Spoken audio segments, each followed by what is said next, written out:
And in this case, she's kind of right. Not going to lie. Yeah. I resemble that remark. Right. Exactly.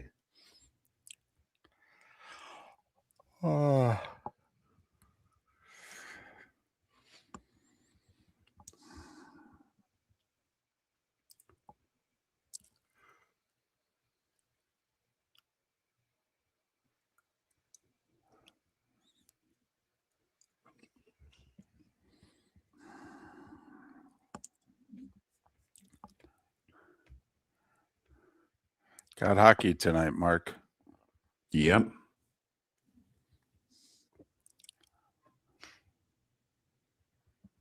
Who knew it would take hockey to get a bipartisan applause at the State of the Union?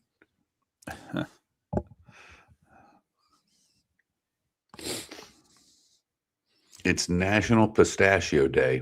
I know we've probably done it. We could go favorite nut.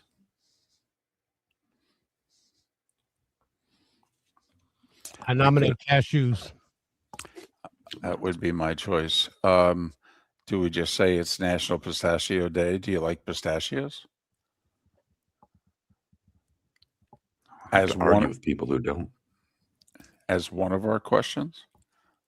Sure. I don't know if there's a sports one out there right now. You know who sucks at basketball? Notre Dame. The NHL resumes tonight. Are you going to watch? That's fair enough. You know our numbers will be high for that, but I like that.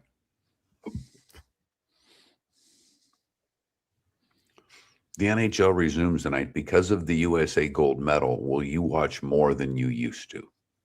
No. How about will you watch? Well, no, we got a lot of hockey people, though. I understand that. I'm.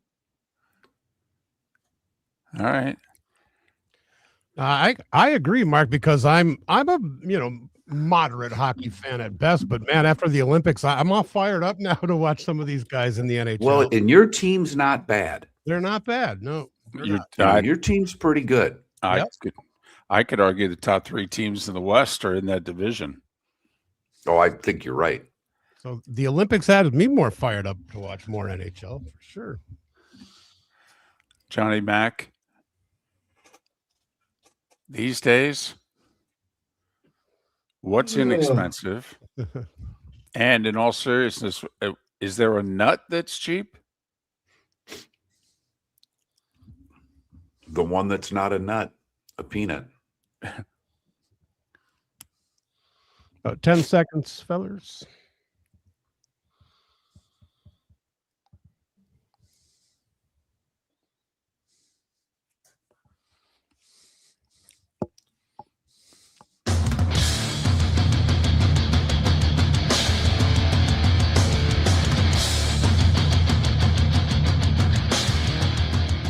You're listening to Miller and Moulton, coming at you from the Floormeister Studios. Floormeisters, keeping it real.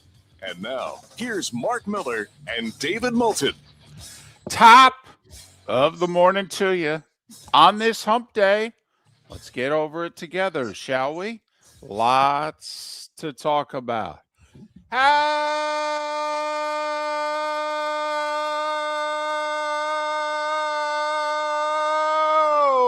the heck are you, Miller and Moulton?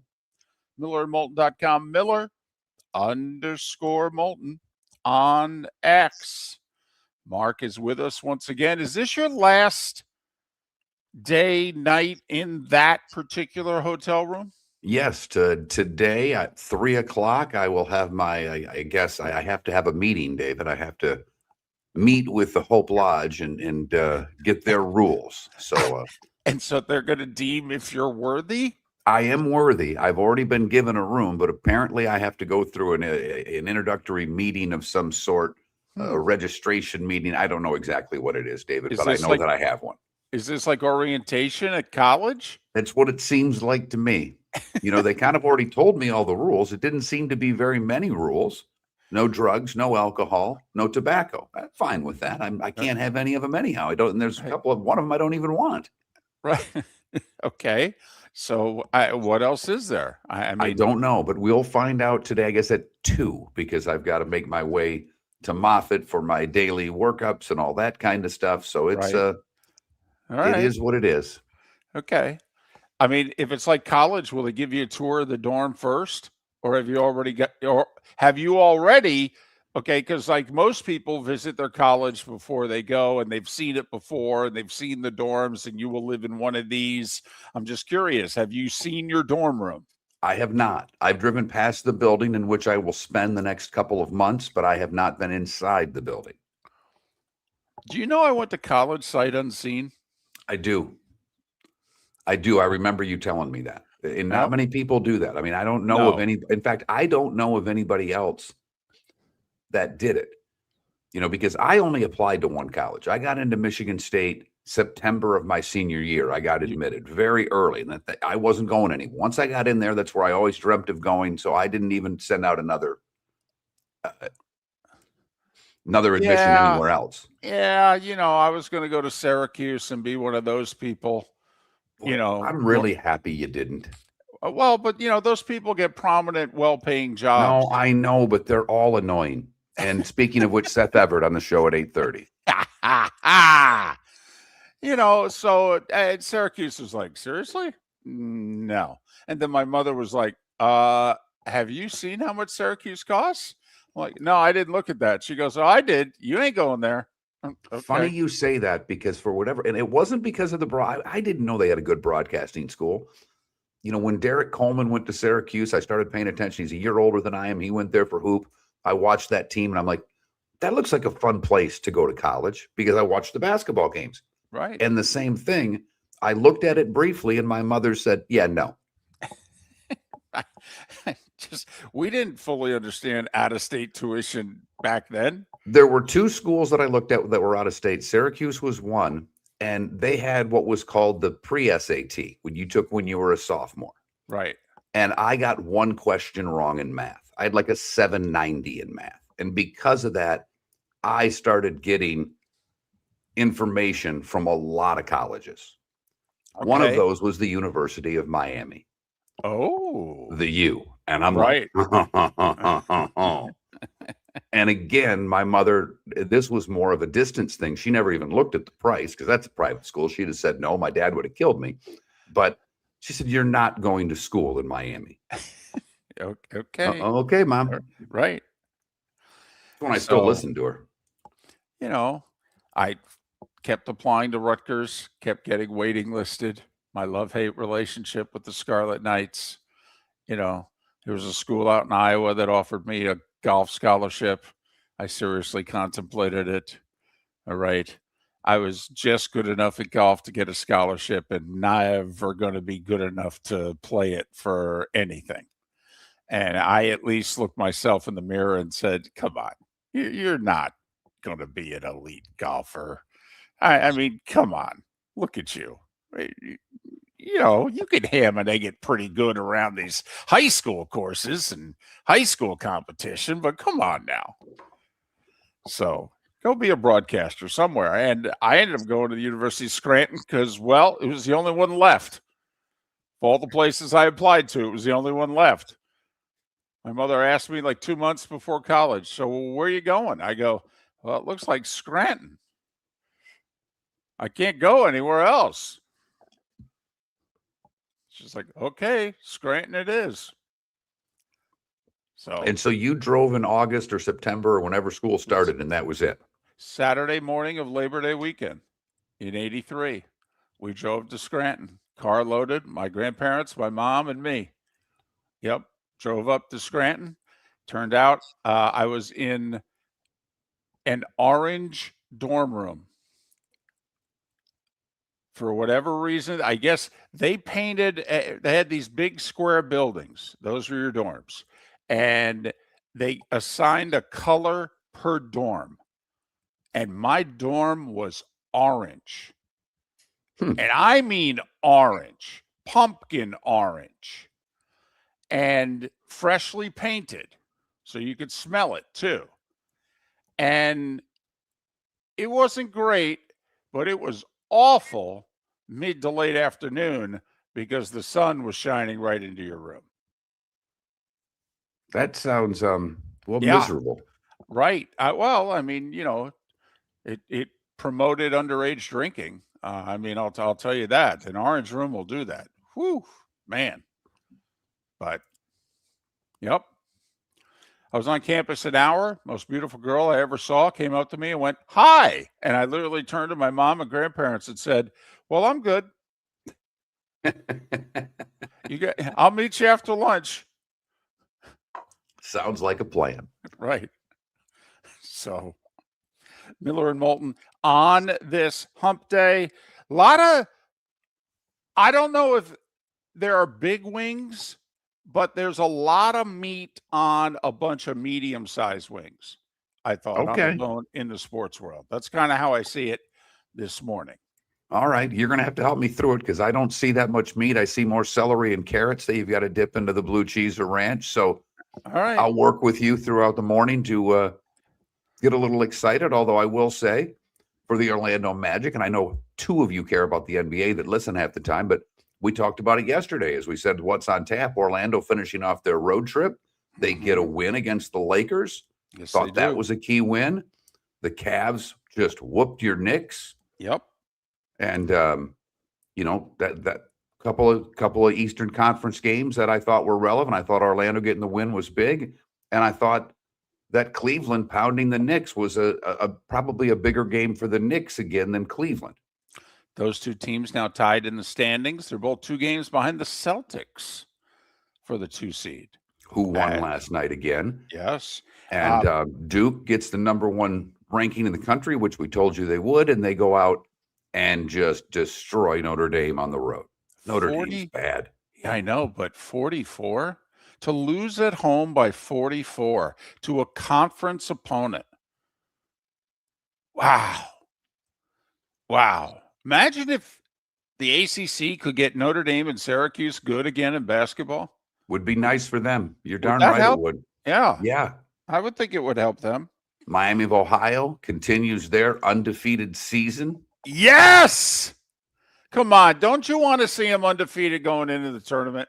I'd like to see them undefeated. I don't think they're going to get an 8 or a 9, but that's where I'd like to see them. I'd like to see them win their 8-9 game, play a 1 seed in the second round as a 1-0 Miami of Ohio team or whatever they'll be at that point. Right. They'll probably be like 33, 34-0 or something like that. Absolutely.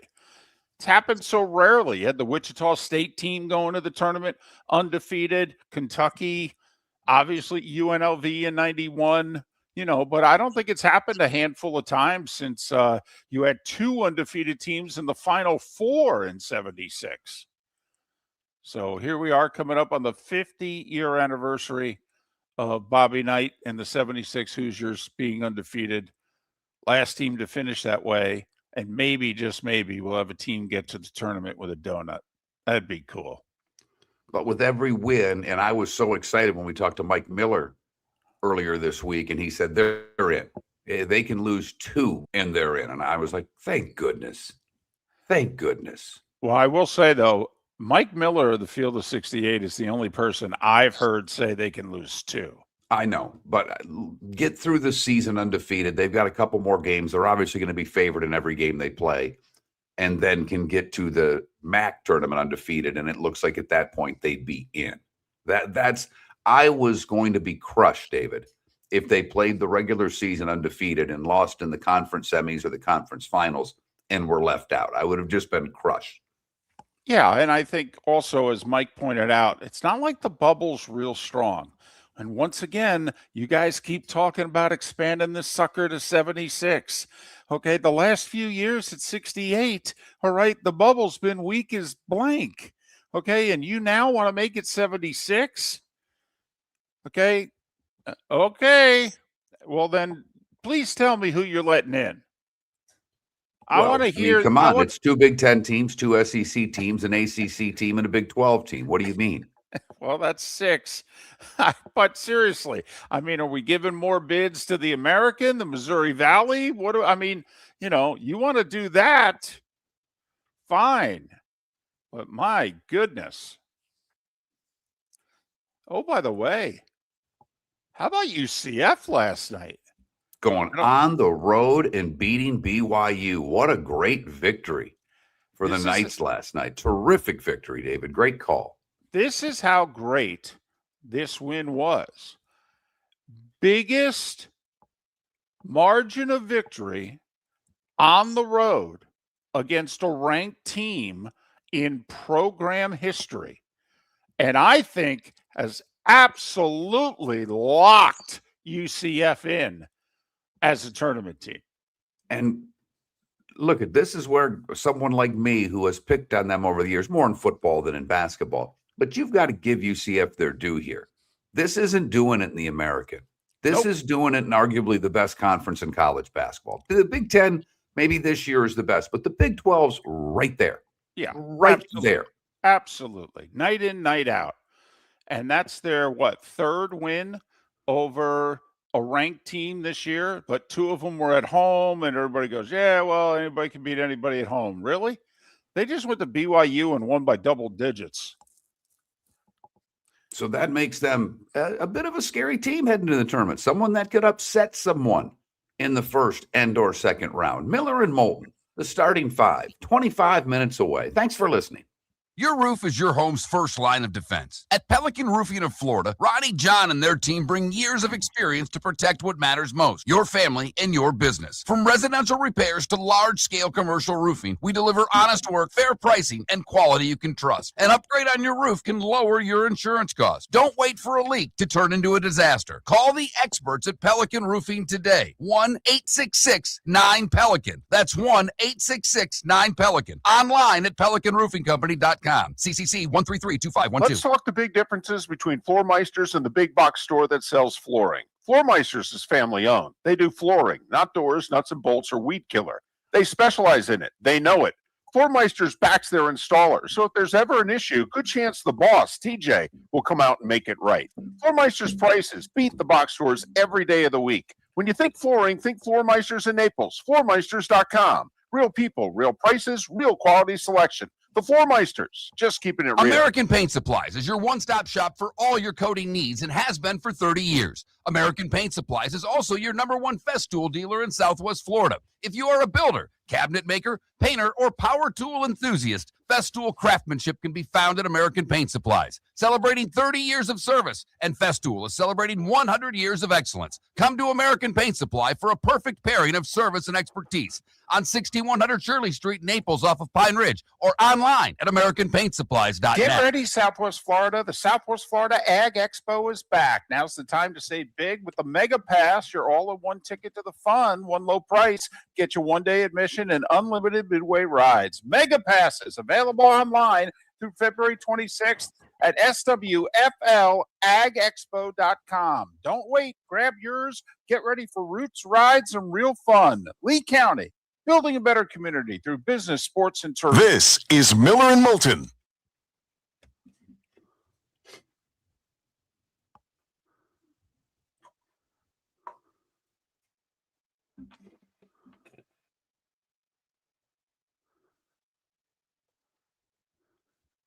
EB, no, because it's a car race. And it's not even NASCAR. But I love that you have Grand Marshal in all caps like it's supposed to be an important thing. But please do tell us. I'm interested in who the Grand Marshal was of the Edison Parade than I am of the St. Pete Grand Prix.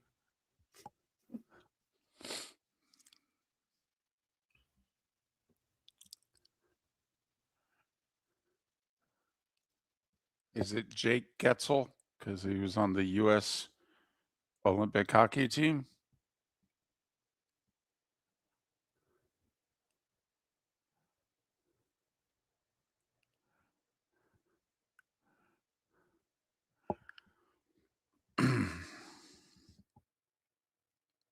Ah.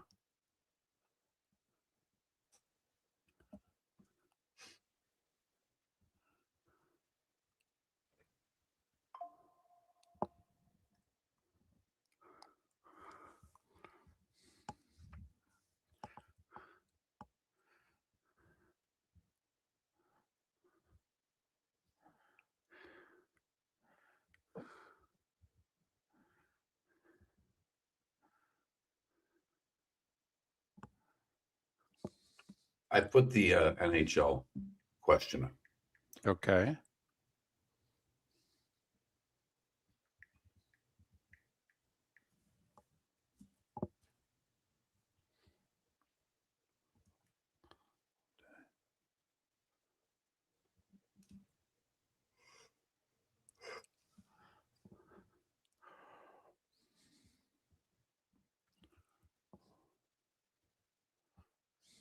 Hope my tomatoes are going to make it. They didn't get wrapped last night.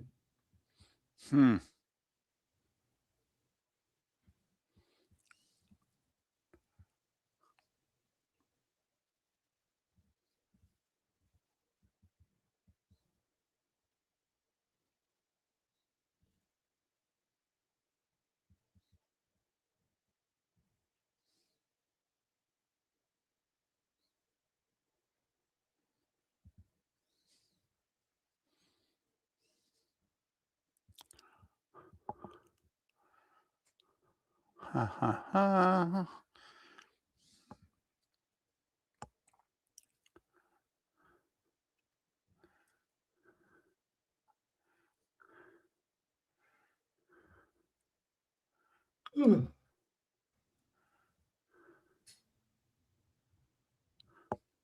Atta girl, Paula.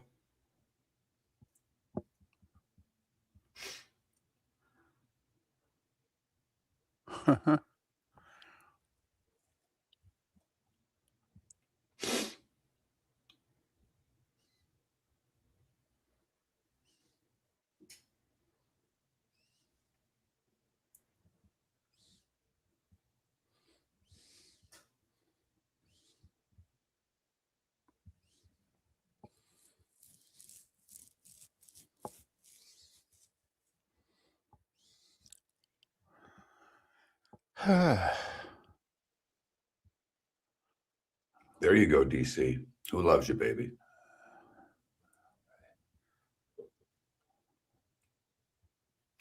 That's kind of, was that the, I mean, well, I guess Yul Brynner was the first like bald actor, but Telly Savalas was the first like bald TV star, wasn't he? Who loves you, baby? Exactly.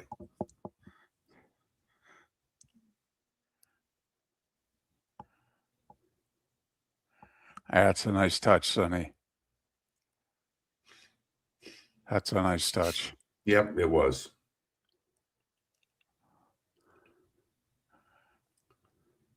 They could keep it there for a while.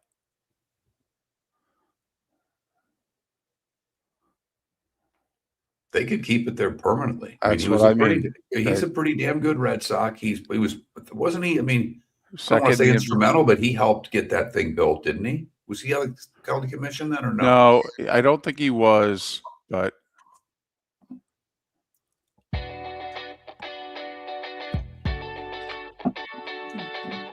You're listening to Miller and Moulton.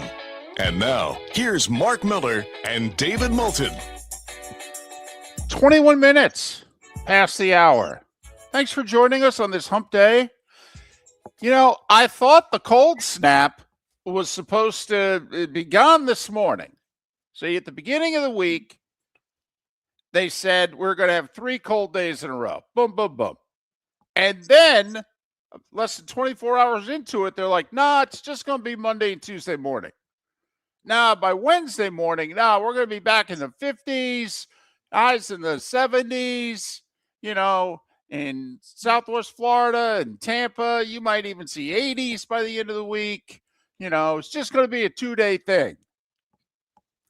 Yeah, right before we went on the air this morning, it was in the 30s in Jacksonville, Tampa, St. Pete, and Fort Myers, Naples. Right. What in the wide world of sports is going on here? It was warmer in Huntsville, Alabama than it is in the 5 markets we're in Florida. What the heck? Very, very worried about my tomatoes, David. And you should be. And this is and you guys yell at us sports people because we get things wrong. Is this science? No. That's science. We do not have Doppler radar to tell us who's No. going to win a game. Or super Doppler radar, or super Doppler XT, or whatever. Unbelievable. There's a station in Jacksonville in which they drive around. They nicknamed their car. And of course, I've forgotten the nickname, but basically, yeah, you see them and they're in that car. They are looking after the weather for you. Okay. Could you get it right, please? You tell me it's going to be 51 this morning. It's 38. That's a big miss, okay? That's a big weather miss. That's taking BYU and laying 11.5 against UCF last night, all right? And Well losing by done. 13. Well done. I like where your head's at there. David, can something be cool and the end of Western civilization as we know it at the same time? I got to admit, at first impression, no. So good luck. Well, my daughter plays all sports. She's gymnastics, soccer, softball. She loves it, keeps her busy. We love it. And as long as she does well in school, keep doing the activities. Okay. And obviously this sucks for me because I've not been able to see any of the stuff that's been going on. But softball started. And I do get the chat because there's an app that the parents and coach, everything's communicated through an app, which is great. But a text came from the coach 2 days ago or 3 days ago. And I kind of missed it, but I've been seeing the responses. So I had to then, because I really don't pay much attention to it, to be honest. I'm here. I don't care. Right. You're When's fighting practice? You're fighting off leukemia. Okay. Right. I mean, if practice is it's 5, 6, or 7, like you care. Exactly. Well, I'm not going anyhow. Right. So I look, and I think the first thing I saw was so-and-so will use Jump by Van Halen. And I went, excuse me? Ooh. So one of the parents that's on whether it's a coach or someone offered it to the coach, or it's one of the parents that sits right by the dugout, whatever the case may be, apparently has one of those big speakers. Okay. And they had to combine the U12 and the U14. So she's playing with girls that are like a foot taller than her, because my daughter is vertically challenged like her mother and father. Okay. But they have walk-up music. Wow. Walk-up music. Now, there is part of me that remembers back to Little League and thinks how cool it must have been or would have been to be walking to the plate. They didn't have walk-up music in major leagues at that point. But to think how cool it would have been at 12 years old to be walking to the plate with whatever your favorite song was. Oh, my goodness. Walking to the plate to Running with the Devil would have been amazing. Right. But at the same time, did I say that this is U14 softball? Right. So while part of me thinks this is a really cool thing, there is another part of me that thinks this is the end of Western civilization as we know it. Well, I must admit, you did bring up a topic that could fit both. Okay. I've got youth sports for 400, Alex. Oh, we're going that column, are we? Right. Oh. And there have been several teams that we have played over the years in softball where their team did that. And so this is not something I'm surprised by. This is the first team that my daughter has played on where she's been offered the opportunity. Jump, though.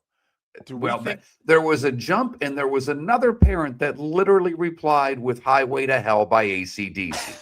Is that your choice, or is that your 12-year-old daughter's choice? I was gonna say, and by the way, if that is your 12-year-old daughter's choice, she needs to get some therapy right now. Exactly. Okay? I mean, don't get me wrong, love her musical taste, but that's a cry for help. I'm just, I don't do it for a living, but I'm married to someone who does. Okay, I'm just going to let you know that's a cry for help unless mom or dad is picking it out. So yeah, I'm with you. I'm with you. I was looking at the songs, and yeah, Highway to Hell was listed. Wow. Thunderstruck by AC/DC was listed. And now I will say my son likes his music, and a lot of it is stuff that he listened to with me. I was able to put my musical taste onto my son. He and I love to, we'll go to concerts together. We'll listen to music together. We'll text back and forth about a band that we've heard. My daughter didn't get that. I've tried. She thinks dad's music is awful. It doesn't matter what I play. I think I found one song that she likes, It's by the Violent Femmes, and it has the xylophone in it. My daughter thinks it's fantastic. So other than that, I've gone nowhere. But yeah, walk-up music. She did go with the Demi Lovato song, so not a Ooh. Taylor Swift song. So I was at least happy about that. It means we're branching out. Wow, I would have lost money on that. I would have certainly You and me both. I would have certainly bet a Taylor Swift song. So, okay. I will talk to her though. If she strikes out 3 times in a game, is she going to change her walk-up music? Yes. Yes, she's an athlete, which means she's inherently superstitious. Yes, batting gloves and walk-up music. And then the bat. Of course, those are the first 3 things that'll be changed. So yes, I think it's cool, but I also think it's a sign of the end of civilization as we know it, David. Yes. I don't think Thunderstruck's a cry for help, by the way. I think Highway to could just- Hell? very much a cry for 12. Yes. Right. Okay. Mhm. Not 12 when it came out, but 12 now? No, that's a cry for help. Right. I would have loved to have seen my mother's reaction because my mom didn't make all the games. She made most of them, but she was working a lot. And, there were times where she just, she made the end of the game to pick me up. But, I went with others to maybe go to the game. Man, I would have loved to have seen the reaction to my mom's face when her only child walked up to the plate to run with the devil. Because at 12, that's my wheelhouse. That just came out. I had never heard music like this before. I was all over them. And that was my song off that album. And I would have. And you might have thought that was a cry for help.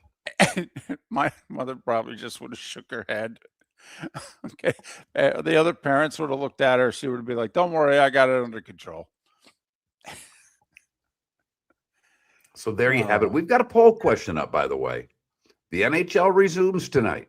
Because the USA won gold, will you watch more hockey than before? I'm a no, by the way. And I'm a no because I don't think it's possible to watch more hockey than I watch. Well, and I'm a yes, because if there's a way to watch more hockey, I will watch more hockey. I mean, I now think, and the reason is I may watch more Minnesota Wild hockey than I did before. Quinn Hughes is fun to watch. There are games that I will reach out to see that I may not have had the same interest before. But maybe I McKinnon did all over. Let's talk the big differences between Floor Meisters and the big box store that sells flooring. Floor Meisters is family owned. They do flooring, not doors, nuts and bolts, or weed killer. They specialize in it. They know it. Floor Meisters backs their installer. So if there's ever an issue, good chance the boss, TJ, will come out and make it right. Floor Meisters prices beat the box stores every day of the week. When you think flooring, think Floor Meisters in Naples. Floormeisters.com. Real people, real prices, real quality selection. The Floor Meisters, just keeping it real. American Paint Supplies is your one-stop shop for all your coating needs and has been for 30 years. American Paint Supplies is also your #1 Festool dealer in Southwest Florida. If you are a builder, cabinet maker, painter, or power tool enthusiast, Festool craftsmanship can be found at American Paint Supplies. Celebrating 30 years of service, and Festool is celebrating 100 years of excellence. Come to American Paint Supply for a perfect pairing of service and expertise on 6100 Shirley Street, Naples, off of Pine Ridge, or online at AmericanPaintSupplies.net. Mark Miller for Sleep Treatment Direct. They are helping me with sleep apnea. And by helping me, I mean curing me. No more CPAP machine, no more snoring, no more tossing, no more waking up exhausted. Their expert team got me the right treatment, fast and hassle-free. If you want to feel energized and get rid of your snoring, call Sleep Treatment Direct today. 444-1741. That's 239-444-1741. Sleep Treatment Direct. Sleep safe and sound. Hey, Southwest Florida, Jimmy the Beef Guy here. For you that haven't tried us yet, you gotta get in here and try my favorite 5 Chicago-style sandwiches. I got the Italian beef, I got the Italian sausage, the sausage and beef, the Maxwell Street Polish, and our soon-to-be famous breaded steak. Call us at either one of our locations in Bonita Springs and Fort Myers. And guys, when you're at the counter, don't call it gardenia. It's pronounced jardiniere. This is Miller and Moulton.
Oh, Sonny, I don't think it's close. First off, the hockey was shown on one network, and the other one was shown on 4.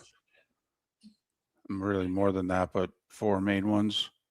So you'd have to add them all up.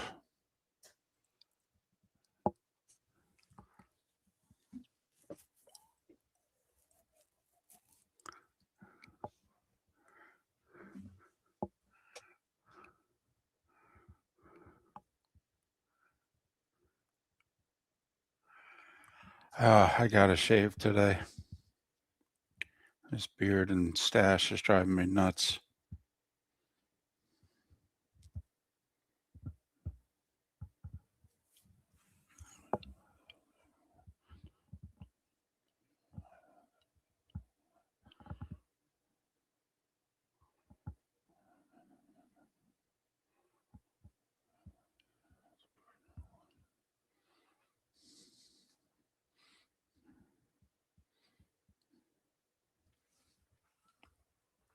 Yeah, they came out yesterday. Came out dinner time, just before it. Big.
You're listening to Miller and Moulton. And now, here's Mark Miller and David Moulton. 22 minutes to the top of the hour. Miller and Moulton, millerandmoulton.com, Miller_Moulton on X. Chris Perkins is going to join us, talk a little Dolphins. Their GM spoke at the Combine yesterday. Seth Everett in a couple hours to make his weekly appearance. Right now it is time for The Starting Five. 5 big stories you need to know.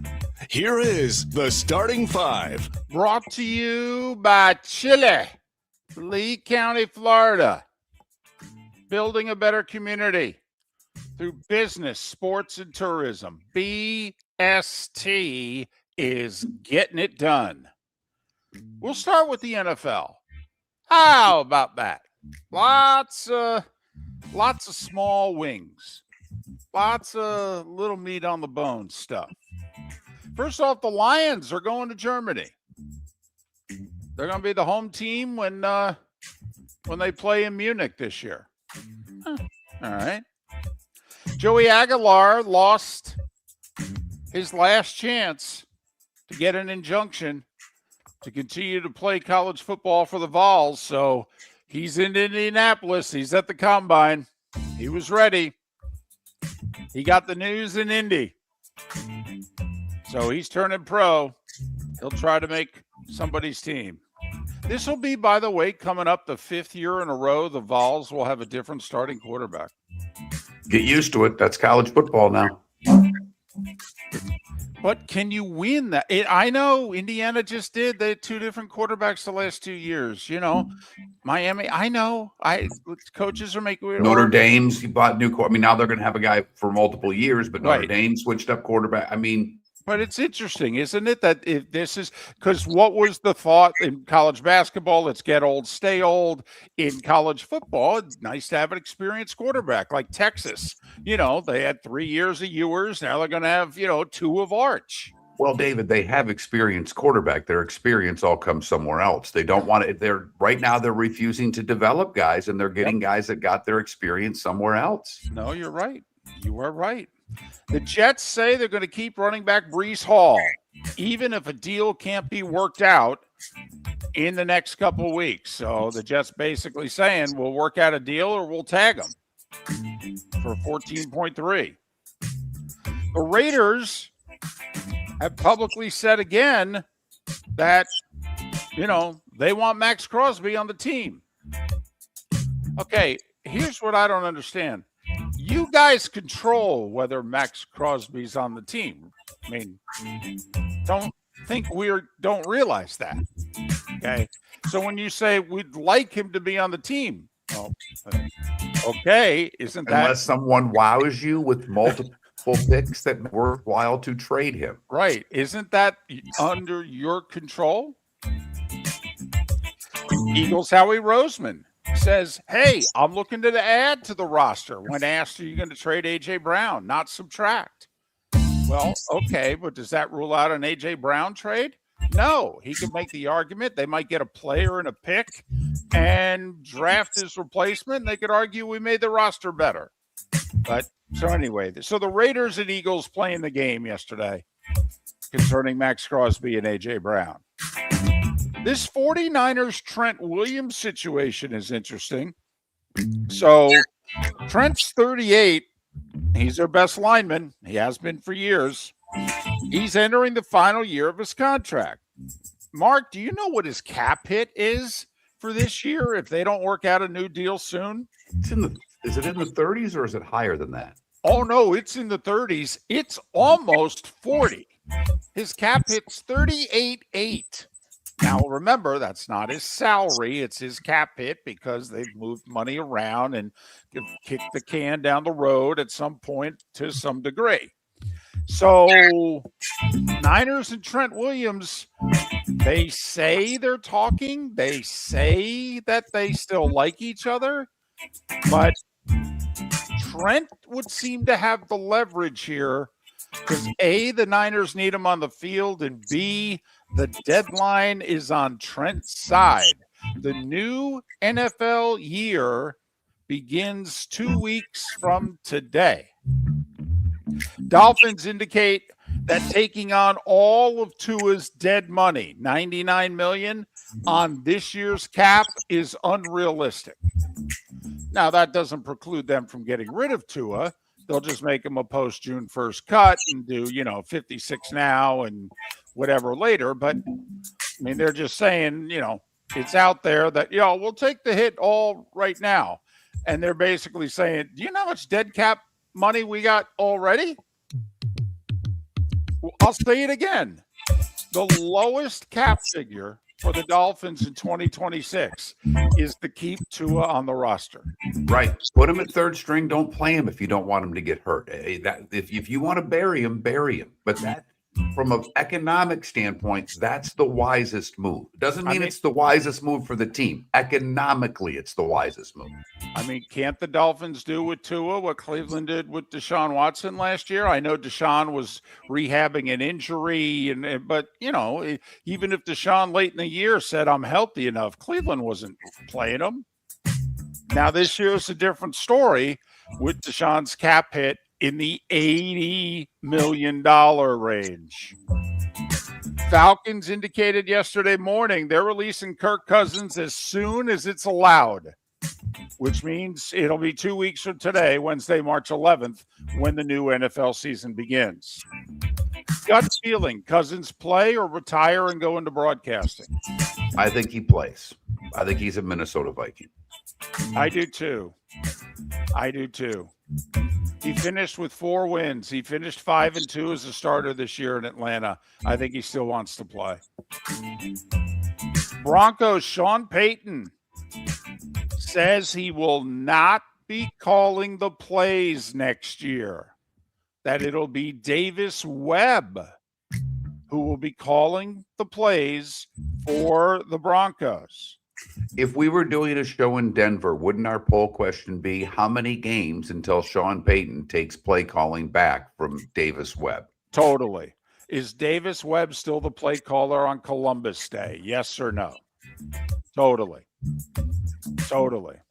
In fact, I think it's possible that Sean Payton takes the play calling back during a game. That wouldn't surprise me a bit, David. NHL resumes tonight after a 3-week stoppage for the Olympics. 8 games on the docket, including the Lightning. Boy, talk about a team that didn't want to see a stoppage 3 weeks ago. Tampa Bay at home for Austin Matthews and the Leafs. By the way, Winnipeg's at Vancouver. You know, Winnipeg's goalie, that Hallebuck guy. You remember him from just a few days ago? First off, do you play him if you're Winnipeg, or do you give you've played a lot, travel, you got the night off, get ready for the next one? He was getting, he was at the State of the Union last night, Right. Was celebrated. I'd give him the day off, David. I really would. By the way, they're talking about giving him the Medal of Freedom. We could debate that one, but well, we've handed those out to a lot of people who I don't know if they were deserving. I will say, he's done more than a couple others, David. Well, I will say, up until about 10 years ago, we were really good with who we gave out the Medal of Freedoms to. Okay, we have gone off the rails here lately. We have. So, NBA 11 games last night. How about the Magic? Maybe finally, even without Franz Wagner, they're coming into their own. They went out west, a 4-game road trip to start the post All-Star break, and they went 3-1. Nice win in LA last night. Wendell Carter with a putback with under 7 seconds to go. Magic hold off the Lakers 110-109. By the way, that's exactly why the Lakers are not going to do squat in the playoffs. Okay, that's exactly where they're vulnerable. You can beat them up inside and on the glass. They cannot get rebounds against good teams. I don't like how they ended it too. Luka has the chance to take the final shot. He passes to LeBron for a fadeaway 3-pointer. That's how you end the game. That's a good high percentage shot there. Yeah, that's come on, Luka. Come on. I know you're trying to be a nice guy. You got to win the game here. Go to the hoop. Shot. Yeah, take the shot. Do you know Milwaukee Bucks have won 4 or 5 and are in contention for the final play-in spot in the East? Game and a half behind Charlotte. They beat the Heat last night, 128-117. Speaking of Charlotte, though, they went to Chicago and beat the Bulls by 32. Listen, this better be an intentional tank job, or else I don't know how Billy Donovan survives this. I really don't. I'm not saying it's his fault, because the roster's terrible, but this better be an agreed upon organizational tank job, because they have gone to the in the last 4 weeks. Cleveland got 23 from Donovan Mitchell, 20 from James Harden. I think we're all interested to see Harden's impact on the Cavs. Last night, pretty impactful. Cleveland beat the Knicks by 15. Atlanta beat Washington by 21. Remember, Atlanta traded Trae Young to the Wizards. He was honored with the video and what have you. He's yet to play for the Wizards, probably won't this year, nursing injuries. Embiid returned, scored 27. Sixers beat Indiana by 21. OKC now has the best record in the league again. They went to Toronto, beat the Raptors 116-107. The Celtics are the 2 seed by 2 games now in the East. They beat shorthanded Phoenix 97-81. DeJounte Murray out 13 months Return last night for the Pelicans, who edged Golden State. Steph still not back, 113-109. Portland, 121, but Minnesota 124. The T-Wolves are now the 5 seed, and they're only a game and a half away from being the 3 seed in the West. And Dallas and Brooklyn, both teams arrived in New York lunchtime yesterday. And the Mavs beat the Nets 123-114. College hoops, we talked about it. Best road win in UCF program history. They went to 19th ranked BYU and beat them by 13, 97-84. They hit 14 threes in the win. Miami of Ohio is now 28-0. They won at Eastern Michigan by 10. Number 1 Duke went to Notre Dame, won 100-56. Number 2 Arizona beat Baylor on the road, 87-80.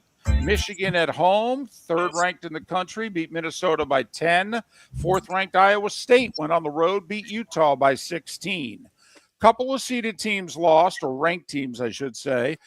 22nd ranked Tennessee lost at Bubble, Missouri, 73-69. And we called it.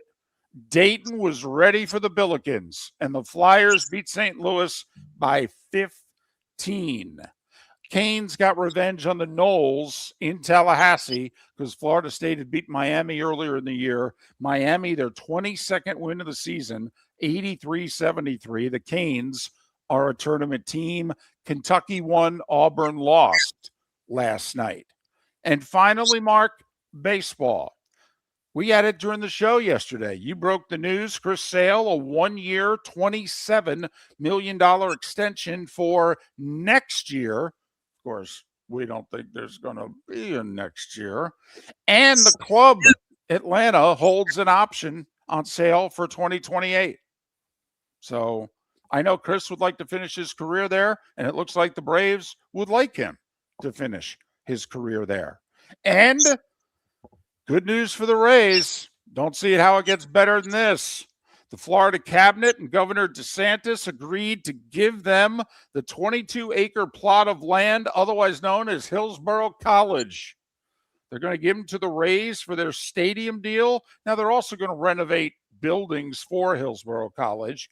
But the Rays, remember, are on the record as saying we will pay at least 50% of this stadium deal. Last projection was $2.3 billion, but it does leave the city of Tampa and Hillsborough County on the hook for the rest. And that looks to be at least $1 billion. Will that get approved? That is the question. And at 8 minutes before the hour, that was the starting 5. 5 big stories you need to know, brought to you by Chile, Lee County, Florida. Building that better community through BST. Beautiful spring training, or business, sports, and tourism. There you have it. One other college basketball game you didn't get to, and I only bring it up because NC State pounded North Carolina at home. Yeah. They went to Virginia last night and lost by 29. Right, and there was a fight. People were ejected and everything. So just shows you going on the road in college hoop, not easy, because NC State's a decent team and got just whacked last night by Virginia. A tournament team right now. Yeah. Mm-hmm. Telling you, the end of the tournament's going to be weak. Got a cracked window or foggy glass? Don't wait for the next storm to make it worse. Your local Glass Doctor Home and Business is just down the road and ready to help. From leaky frames to shattered panes, we've got the tools and the know-how to get your home or business storm ready. With flexible scheduling and our done right promise, you'll be in good hands. So before or after the weather hits, call your neighbors at Glass Doctor. Glass Doctor, Glass Doctor. Call the Glass Doctor. We fix your pains. Oh, yeah. Let's talk the big differences between Floormeisters and the big box store that sells flooring. Floormeisters is family owned. They do flooring, not doors, nuts and bolts, weed killer. They specialize in it. They know it. Floormeisters backs their installers. So if there's ever an issue, good chance the boss, TJ, will come out and make it right. Floormeisters prices beat the box stores every day of the week. When you think flooring, think Floor Meisters in Naples. FloorMeisters.com. Real people, real prices, real quality selection. The Floor Meisters, just keeping it real. Your roof is your home's first line of defense. At Pelican Roofing of Florida, Ronnie John and their team bring years of experience to protect what matters most, your family and your business. From residential repairs to large-scale commercial roofing, we deliver honest work, fair pricing, and quality you can trust. An upgrade on your roof can lower your insurance costs. Don't wait for a leak to turn into a disaster. Call the experts at Pelican Roofing today. 1-866-9-PELICAN. That's 1-866-9-PELICAN. Online at PelicanRoofingCompany.com. CCC 1332512. The Cape Coral Police Department is growing, and they want you to be a part of it. They're hiring new officers. Starting pay is between $74,000 and $90,000, depending on your experience. And with a $10,000 hiring bonus, you can be making $100,000. Enjoy paid holidays, off-duty details, plenty of OT opportunities. They're also hiring dispatchers and professional staff. So go to CapeCops.com. CapeCops.com. Be brave, be best, be Cape. Hey, Southwest Florida, Jimmy the Beef Guy here. For you that haven't tried us yet, you gotta get in here and try my favorite 5 Chicago-style sandwiches. I got the Italian beef, I got the Italian sausage, the sausage and beef, the Maxwell Street Polish, and our soon-to-be famous breaded steak. Call us at either one of our locations in Bonita Springs and Fort Myers. And guys, when you're at the counter, don't call it gardenia. It's pronounced Jardiniere. At the Diamond District, we believe more is more. More diamonds, more selection, more fire. You truly can have it all. During our Diamond event, March 6th through 8th. Layered bracelets, dazzling earrings, statement rings. Because when it comes to diamonds, more is more. Then leave drenched in diamonds, March 6th through 8th. Only at the Diamond District. Hablamos Español. Jason and Todd at the Diamond District. This is Miller and Moulton.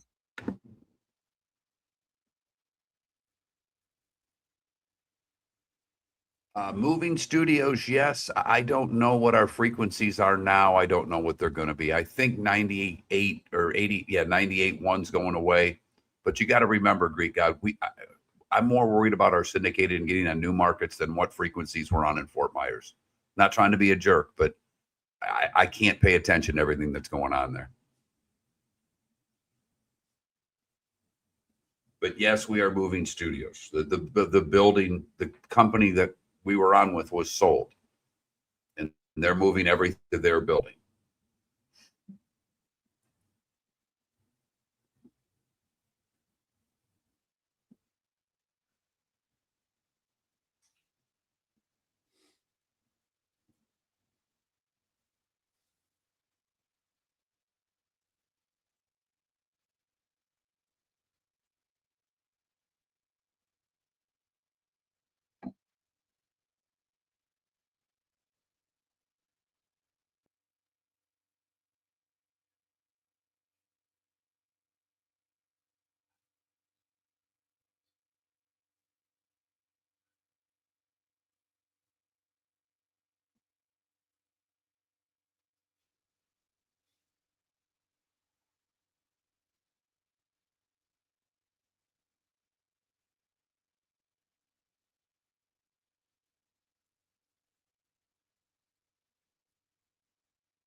Is that fan over my head or whatever, the AC, is that really loud in the microphone? I don't hear it at all. Okay, good. It's all I hear. I feel like I'm on an airplane right now. Okay. I haven't heard anybody else mention it. It just Rick? popped on, though. That's the only reason. No, I don't hear it either. Not Good.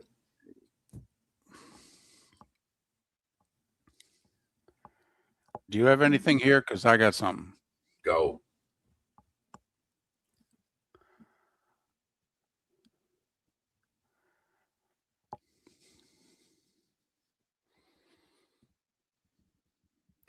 Well, thank you, Pius. I'm just really hoping that the weather warms up because it's without hair, it's way colder on your dome. I'm just telling you right now. There is a temperature difference. In fact, I might just go M&M for this segment. Oh my goodness!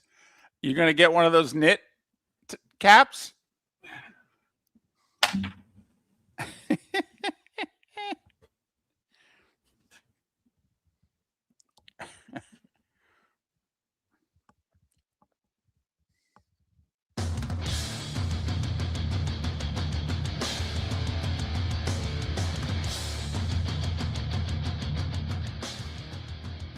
You're listening to Miller and Moulton, coming at you from the Floor Meister Studios. Floor Meisters, keeping it real. And now, here's Mark Miller and David Moulton. Hour 2 of Miller and Moulton on this hump day. We hope your week is going well. If not, well, we'll help get you there. We'll at least do the best we can. Miller and Moulton, millerandmoulton.com, Miller_Moulton on X. Do we just have the one poll question? Because today's National Pistachio Day. Are we doing anything with that? We can always go nuts, David. I'm not afraid to go nuts. Look at you. I love pistachios. I'm so horrible. And they are expensive. It's an expensive nut. But when I get pistachios, I even go more expensive because at Costco, they have the bag of already shelled pistachios. So I can just eat them by the handful, and they're fabulous. So you don't want the enjoyment out of splitting them open and what have you? Because some people actually, I don't know. What's the enjoyment of waiting to eat? I don't know. Some people like to work for their food. It's like part of the process. It makes it, more enjoyable because you have to wait just a little longer for it. They're not stone crab. That is the only food that I will work for. Okay. All right. I'm just asking. Got it. So I didn't know. First of all, I just wanted to go straight and up or down on pistachios. And Mark's like, oh, don't do that because I'll have to hate everybody that doesn't like them. And I go, well, I don't know how popular they are. And then Mark's like, well, let's go most popular nut. And Rick and I immediately went cashews. So cashew's a good nut. There's nothing wrong with a cashew. So I'm trying to figure out after cashew and pistachio where you'd even go. Well, because you can't go peanut because it's not a nut. It's not a nut. Right. Sometimes you feel like a nut. Sometimes you don't. Exactly. Almond Joy's got nuts, Mounds don't. Because, yes, Rick. I just said pecans. Ooh, yeah. I need them candied. I got to get them. I'm a little snobby there. Walnut. Yeah. Okay. If you say so. Why? I'm just saying. They're not that good. It just sounded like you were struggling to fill out the poll question. Rick and I are just trying to help. I mean, the Brazilian nut. I mean, yeah, we can sit here and name nuts. I just. All right. All right. But I mean, and we are a little nuts. So it all fits. Well, there's no doubt about that. Thanks for being with us. We do have the one poll question, though. NHL resumes tonight because the USA won gold. Will you watch more hockey than before? Right now, 61% of you say you will not watch more hockey before. David's one of them, and his excuse is he can't watch any more hockey than he already does. I don't think it's possible. I really don't. So, along the lines of watching hockey, the ratings came out dinner time, 5:30-ish, 5-ish yesterday, Eastern. And we had guessed, speculated, what have you. Mark's like, man, if it could do 15 million, I'm like, oh, Mark, it's going to do 15 million. And I was so I was feeling it Sunday. And Monday, I'm like, Mark, I think this could do 20. And then he's like, come on, big boy. You know what does 20 in this country. Okay. Game 7 of a World Series and the NFL. Take it easy there, fella. And I went, you're probably right. So my prediction was it was going to be over 17. Less than 18, over 17. Yeah, it did 20. Almost 21. Yeah. Damn near 21 million. I mean, really, you've got to round up. 20.7 million was the number. Yeah. And it was at 26 million when overtime started. And that only went a minute 41. I mean, if we had gotten a lengthy overtime, which I don't know if you can have a lengthy 3-on-3 overtime with that much skill on the ice, but so it's the second most watched hockey game ever. Now, I don't know if that's true because I have second most watched on NBC. Gotcha. Because the 2010 U.S.-Canada gold medal game, Sidney Crosby with the golden goal. Right. Both the 80 games against Russia and Finland did a bigger total number. Right. They were both in the 30s, but remember that was on ABC. Correct, when we had 3 networks and PBS. So, second highest watched hockey game ever on NBC, and it did almost 21 million. To give you an example, Monday Night Football for the year. Now, you could argue the doubleheader games hurt Monday Night Football and the ratings, and they do. But Monday Night Football did 21 games this year. It did 18.7 million on average. Now, they had a lot. They had probably half their schedule that got as much viewership as that hockey game did. But that's Monday night at 8:15 Eastern. That ain't Sunday morning drop the puck at 8:10 a.m. Eastern. Most watched sporting event in this country that ever started before 9 a.m., which was kind of to be expected. So, and something that should be pointed out, that Vancouver gold medal game, that started at 3 p.m. Eastern on a Sunday, not 8 hours earlier.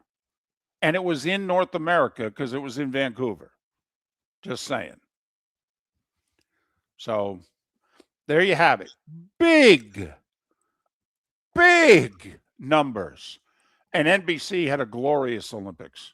They really did. Glorious. It worked for NBC. For a lot of us, it didn't. But, boy, a glorious Olympics for NBC. Big, sustained numbers. The primetime viewership was in the mid-20s. Okay, you throw in an 8 a.m. hockey game doing nearly 21. I mean, they had a glorious Olympics. Yeah, they really did. And like you said, I other than the hockey and the curling, I didn't watch anything. I watched a half second of bobsledding before the Sunday morning hockey game just because I was up. And I was trying to pay attention during our show to Schifrin's run in the slalom. I had it out in the background, but it was going on while we were working. But I did not watch, any skiing. I did not watch any bobsledding, any luge, some of the stuff that I usually will watch. I just didn't. Well, but I will say I watched a lot of curling. I will fully admit I watched a ton of curling. But NBC, first off, we'll say it again. You go back to the beginning of this month. They had the Super Bowl. They had the NBA All-Star Game and the Olympics. NBC. Now, they had to spend a lot of money. Okay, they did. I mean, these games, the broadcast rights for these games are not cheap. Okay, never mind all the employees and the travel and the whole thing. I mean, the expenses were 10 plus figures for NBC. But they put over $2 billion in the bank this month. $2 billion in revenue they generated off of the Super Bowl, the NBA All-Star Game, and the Olympics. Booba. This month. 3 weeks. Right. And it proves again that sports television right now is working. Oh, is You it know, ever? not just the Super Bowl always works. We get it. The Olympics worked in a big way. The NBA All-Star game did its best number in forever. You know, as much as you hated all the commercials, the Daytona 500 sold out their inventory They did. for the race. Yep. Yep. So as we had, you know, and I am interested now, you know, because NBC is going to have Sunday Night Baseball. How's that going to do? What are we going to watch during the summer between now and when football starts again in late August? What will we watch, and will those numbers continue to be better than they've been? Certain NBA numbers are up, certain ones are down, but early PGA Tour ratings are outstanding. College basketball ratings this year have been Are very up. good. Very good. Very good. All networks, all platforms. Yes, ratings are up. People are watching their sports. There's no question. Now that football and the Olympics are over, will it continue? I think you and I believe it will. And we've been bullish on this for a long time. Now, it is what we do for a living and makes us happy. Right. The more people that watch sports, we hope means the more people that listen to sports radio. Right. So we certainly are sports all the time, and we're watching. I mean, you know, I've found myself watching more college hoop this year than I've watched in a long time. You know, here I've had this stint where between the hospital and the hotel, people get, you know, so many people have texted all these different shows to watch. I've not watched the shows because college hoop's been on every night, and there's usually a good game. I mean, I was watching Texas Tech and Cincinnati last night. That would not have happened a couple of years ago. It just wouldn't have. I don't You know, know. Duke was pounding Notre Dame, and I'm like, well, hell, what am I going to watch? I guess I'll watch Texas Tech in Cincinnati. Heck, I don't know if it would have happened 3 months ago. Although the start of the college basketball season was outstanding, and if it got you, well, it hasn't let up. But beginning tonight, how many of the 21 million, how many of you are going to sample some hockey going forward tonight, tomorrow, over the weekend? Will you watch the final third of the NHL regular season? Or are you more inclined now to maybe sample the Stanley Cup playoffs in a couple months? That's where we'll notice the ratings bump. If there is one. Right. And, you know, I have largely said I don't think it will happen. I think this is a wrap yourself around the flag moment. And I'm not sure it translates to better ratings. I hope so. I mean, don't laugh. The NHL would be thrilled if 1% of Sunday's audience were to start watching the NHL on a regular basis. That would be 200,000 more viewers to their weeknight NHL on Turner or ESPN, games that are drawing between 400,000 and 500,000 viewers. You're darn right. You're darn right. 1%. 1%. Can they make it happen? Well, and if you're ESPN or if you're TNT, are you switching what you put on? Are you trying to put on more Minnesota Wild so Quinn Hughes is on TV? I mean, do you know what part of the problem is? You can't show him wearing the Team USA stuff in your promos. NBC ain't going to give you permission to do that, I don't believe. So when you show him, you're going to say his name, but he's going to be wearing his NHL jersey. Still can say gold medal winning Quinn Hughes. American Paint Supplies, celebrating 30 years in Naples, is proud to be the exclusive Farrow & Ball dealer in Southwest Florida. The best thing to come from the UK since the Beatles, Farrow & Ball has the colors and paints at American Paint Supplies. See why all the designers and painters choose Farrow & Ball. For 30 years, American Paint Supplies provides the perfect pairing of service and expertise. On 6100 Shirley Street in Naples off of Pine Ridge, or online at AmericanPaintSupplies.net. American Paint Supplies is your one-stop shop for all your coating needs. Let's talk the big differences between Floor Meisters and the big box store that sells flooring. Floor Meisters is family owned. They do flooring, not doors, nuts and bolts, or weed killer. They specialize in it. They know it. Floor Meisters backs their installer, so if there's ever an issue, good chance the boss, TJ, will come out and make it right. Floor Meisters prices beat the box stores every day of the week. When you think flooring, think Floor Meisters in Naples. FloorMeisters.com. Real people, real prices, real quality selection. The Floor Meisters, just keeping it real. Your roof is your home's first line of defense. At Pelican Roofing of Florida, Ronnie John and their team bring years of experience to protect what matters most, your family and your business. From residential repairs to large-scale commercial roofing, we deliver honest work, fair pricing, and quality you can trust. An upgrade on your roof can lower your insurance costs. Don't wait for a leak to turn into a disaster. Call the experts at Pelican Roofing today. 1-866-9-PELICAN. That's 1-866-9-PELICAN. Online at pelicanroofingcompany.com. CCC 1332512. Think we only fix windows? Think again. Your local Glass Doctor Home and Business does so much more to upgrade your home. We custom build stunning shower and bath enclosures, install sleek glass doors and windows, and can bring fresh life to foggy or cracked panes. Need a glass tabletop or a statement mirror? Yep, we do that too. If it's glass and it's in your home, we're the team to call. Call the Glass Doctor, we fix your pains. Oh yeah. This is Miller and Moulton.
I agree, RCB.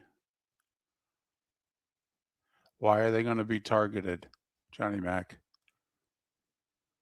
Seriously, why would they be targeted? The Canadians haven't been targeted when they've won gold. I mean, what do you mean by targeted?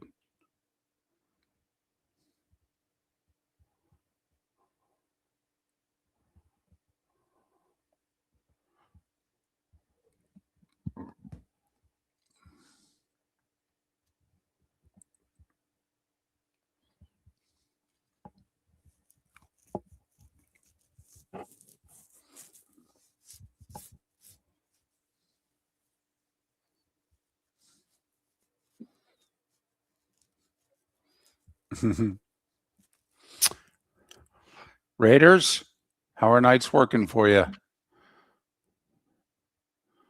Getting used to it? So will your drive home? But you got to remember, Johnny Mac, these guys are teammates also. The other part is, and I don't know if you said it, David, when you look at, Hellebuck plays for Winnipeg. They're bad and not going to make the playoffs. Right. Brady Tkachuk plays for Ottawa. They don't draw a soul. I mean, Right. And right now, are they in or out? I think they're out. Right. The Panthers are not making the playoffs. New Jersey's not making the playoffs. Two of the U.S. players play for the Rangers. They ain't making the playoffs. I mean, Dylan Larkin, they're playing well, and it's the Red Wings. And the Red Wings are good ratings. They've got a good fan base, but either way, there's a lot of people that think outside of Hellebuck, he was the best player on the team. I agree. Now, I think that I really like, your pick there for the goal is I like that Thompson kid for Buffalo. Yeah. I really like and I like watching Buffalo play. I would love for them to make the playoffs. Detroit and Buffalo both. It would be good for the game. It would be good for the game. Great ratings. Yes. Even if you just get a week and a half out of the Sabres in the first round. Sonny, the numbers are so against Florida. They're 8 points back with 25 games to play. They've got to win 15 minimum. And I think You're listening to Miller and Moulton. And now, here's Mark Miller and David Moulton. 21 minutes past the hour. Chris Perkins to talk some Dolphins. Their general manager, the new GM, spoke about, who they're keeping, who they're getting rid of, how they're going to manage the cap. So we'll talk to Chris about what he had to say at the Combine yesterday. Seth Everett coming up in a little more than an hour. If I may, and I want to word this properly, because I know your baseball dream involves the Tigers winning another World Series because it's been over 40 years. So I know that's your ultimate baseball dream. Just like Rick Church is producing today, his ultimate baseball dream, it's been 35 years for the Twins. Okay. Well, I thought his ultimate dream was for the Twins to be sold. Well, that's true, because he may think the only way they ever win another World Series, the sale has to happen first. So, okay, it's a two-part dream, the sale, and then eventually one day another World Series. So I get that. And Rick, you got to play along here. Mark Miller, for the 20 years that we've been on the air, has really wanted one thing and one thing only when it concerns Major League Baseball. He has wanted a computer to call balls and strikes. That has been this is what I want until they do it. All right, they're doing it wrong. I don't want to hear it, blah, blah, blah.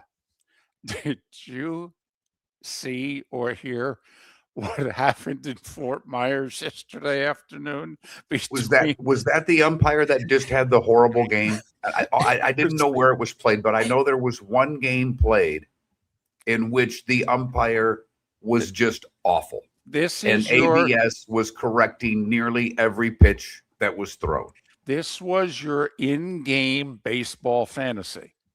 All right. It happened yesterday, Mark. As Jim Lampley famously said, it happened. It happened. Pirates, Red Sox. All right. JetBlue Park. AAA umpire Mitch Tretiak. It may be Treziak, but he's officiating the game. He's the home plate umpire. 5 consecutive pitches were challenged. Remember, only a pitcher, a catcher, and a batter can challenge a pitch. 5 consecutive pitches were challenged. The home plate umpire went 0 for 5. We haven't needed this at all, David. This is not a necessary thing for the sport. Now, this is a guy who's not yet ready for prime time. And he is umpiring when you don't have to be ready for prime time. But he missed 5 in a row.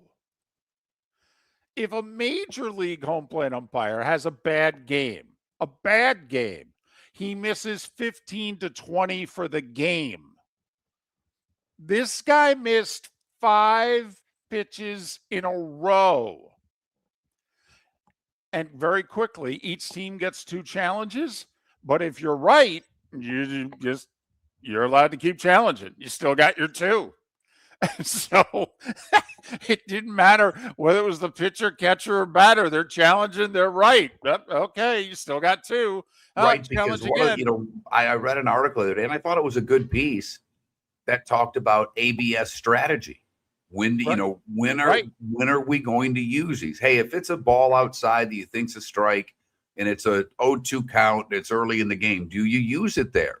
Or do you have to make sure that you're 100% right and save it for a more critical time? Right. Also, do you only allow certain? It's kind of like the steal sign. You know, do 2 guys on the team, usually they can run whenever they want. Everybody else has to be given the steal sign. I mean, like I'm a Mets fan. Juan Soto has maybe the best eye in the sport. If you're the Mets, Soto can probably challenge whenever he wants. But how many guys on the team are you going to give that to? Well, and they're let's go to sports that have replay. You know, basketball, you can now challenge a foul or an out of bounds. But there's certain challenges in hoop that they have, and they put their finger around and there are guys that are doing it all the time. They don't always challenge. Football, whether it's a possession, a fumble, an interception, a catch. Right. Do you trust your receiver who says he caught the ball when he may indeed not have caught it? How many times have we seen a receiver get up and be pretty adamant that he caught the ball? They then challenge the play. And guess what? He didn't catch it. Now, obviously, though, in football, the receiver has to convince his coach to challenge it. That's why this is interesting. It's pitcher, catcher, batter. All right. This isn't like the old, this isn't, are we going to use replay where it's supposed to be done in 2 seconds, but we all know what does everybody do? They look into the dugout. The team is scurrying. Their video people upstairs have rewound it. Okay. And then they're going, yeah, challenge, or no, he's safe. Okay. We all know. And then eventually the manager will turn around and tell the home plate umpire, we want to challenge it, or no, let it go. And they allow that to go longer than the rule is intended. But this is pitcher, catcher, batter who get the challenge, the ball strike calls made by the home plate umpire. 5 in a row. I will say, for those of you that attended the game yesterday, there's a lot of talk that this Griffin kid from Pittsburgh, their young hitter, had a couple of home runs yesterday. They're pretty excited. There's a bunch of young guys. And because the Rookie of the Year award, if you get it, and your player is on the roster when the season begins, you get an extra draft pick. If you do the call-up, like most do, so you can preserve a year of service time for that player, you do not get the draft pick. The National League player, and I can't, for the life of me, I can't remember who it was, but the NL guy was there all year. The AL guy wasn't. And draft picks were awarded accordingly. So it is something that's been talked about. And, the Tigers have a rookie that's looking to make the team and a hitter. The Pirates have a couple of guys. I mean, there are a bunch of young kids who may be on opening day rosters this year. By the way, I think that's good for the sport. I hate the wait until you get that other year. I understand why teams do it. But if you're good enough to play, you're good enough to play. And now they've incentivized the teams to keep those guys on the roster. So it's just something worth watching here as spring training dwindles down. Okay, let's be brutally honest, though. I'm with you, obviously. What fan doesn't want the best, most exciting players at the majors as soon as possible? But you're the Pirates. We all know the economics and what have you. The draft pick or another year of a guy that you think's going to be a stud. And all you have to do is send him to AAA for 6 weeks. Oh, no, they'll send him down. But I will say, draft picks have never been more important in baseball. I understand. The game has changed. I understand. I actually think, listen, the Pirates spent some money. They made some deals. If I'm the Pirates, and it sounds like the Pirates are trying to sell their fans on believing that they really do want to win, okay, then they should put them on the opening day roster. And by the way, thanks for Drake Baldwin was the NL Rookie of the Year from Atlanta. So, I hope they do. I mean, you're selling Skeens. You're selling this 19-year-old. By the way, Skeens said he'll pitch 2 games in the World Baseball Classic after Skubal said he would only pitch 1 for what it's worth. Exactly, because Skubal's a dog, okay, and Skeens is a pitcher. Well, and look at I blame Skeens. I mean, I blame Skubal, but how much of that is his agent in his ear? Does he have the wrong guy representing him? You tell him I don't care. I'm going to get paid. Look at me. I've won back-to-back Cy Youngs. I just got $32 million in arbitration. I'm getting paid. I'm representing my country. Okay? I want to wear the Team USA jersey. I'm pitching. It's a bad look. It's 5 more innings, Scott. 5. Besides, you work for me. It's 5 more innings. Your roof is your home's first line of defense. At Pelican Roofing of Florida, Ronnie, John, and their team bring years of experience to protect what matters most, your family and your business. From residential repairs to large-scale commercial roofing, we deliver honest work, fair pricing, and quality you can trust. An upgrade on your roof can lower your insurance costs. Don't wait for a leak to turn into a disaster. Call the experts at Pelican Roofing today. 1-866-9-PELICAN. That's 1-866-9-PELICAN. Online at pelicanroofingcompany.com. CCC 1332512. Let's talk the big differences between Floor Meisters and the big box store that sells flooring. Floor Meisters is family owned. They do flooring, not doors, nuts and bolts, or weed killer. They specialize in it. They know it.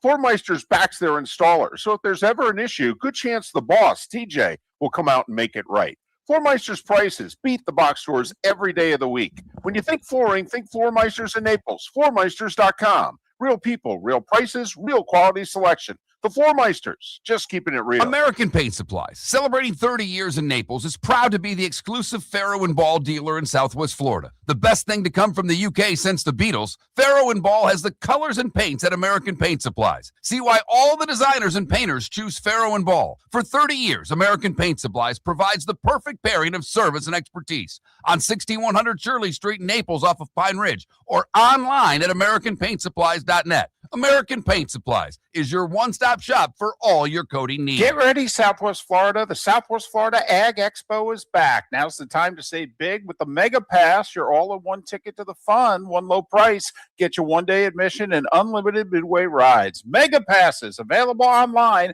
through February 26th at swflagexpo.com. Don't wait. Grab yours. Get ready for roots, rides, and real fun. Lee County, building a better community through business, sports, and tourism. This is Miller and Moulton.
Doesn't affect us. It could affect us when we have to renew our contract with the new company for next year, but that's down the road.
Masters from 2008. That's when I was there.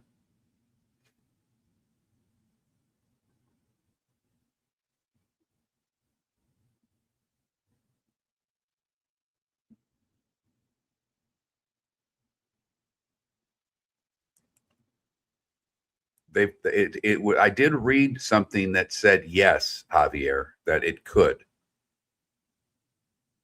You know, I mean, it seems to just be in one area, so I don't know unless I'm missing something. I mean, this seems to just be in Puerto Vallarta, right? It's not affecting other parts of the country yet.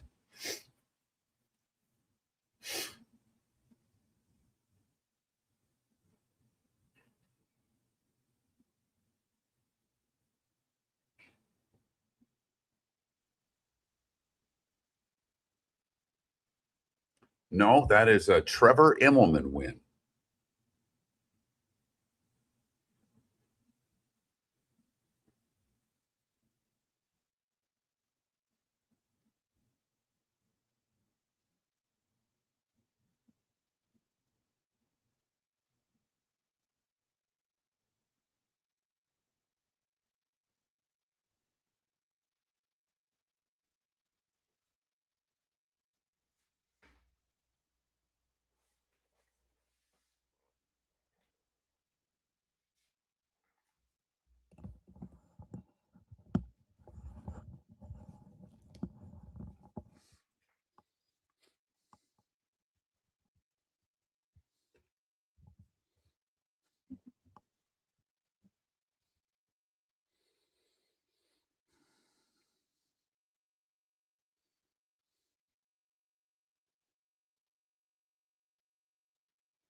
You're listening to Miller and Moulton.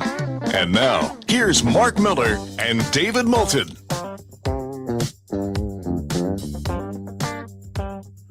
22 minutes till Chris Perkins will join us at the top of the hour on Miller and Moulton, millerandmoulton.com, Miller_Moulton on X. It's National Pistachio Day. Just letting you know. All right. Someone did text in macadamia nut. I could go cashew, macadamia nut, pistachio. That's a good triple threat right there. Okay. All right. You know, you handle these things because, you know, I think I've only been able to successfully post a poll question once in all our years together. So, you know, I leave that to you. Let me ask a couple of things I want to get to. Okay.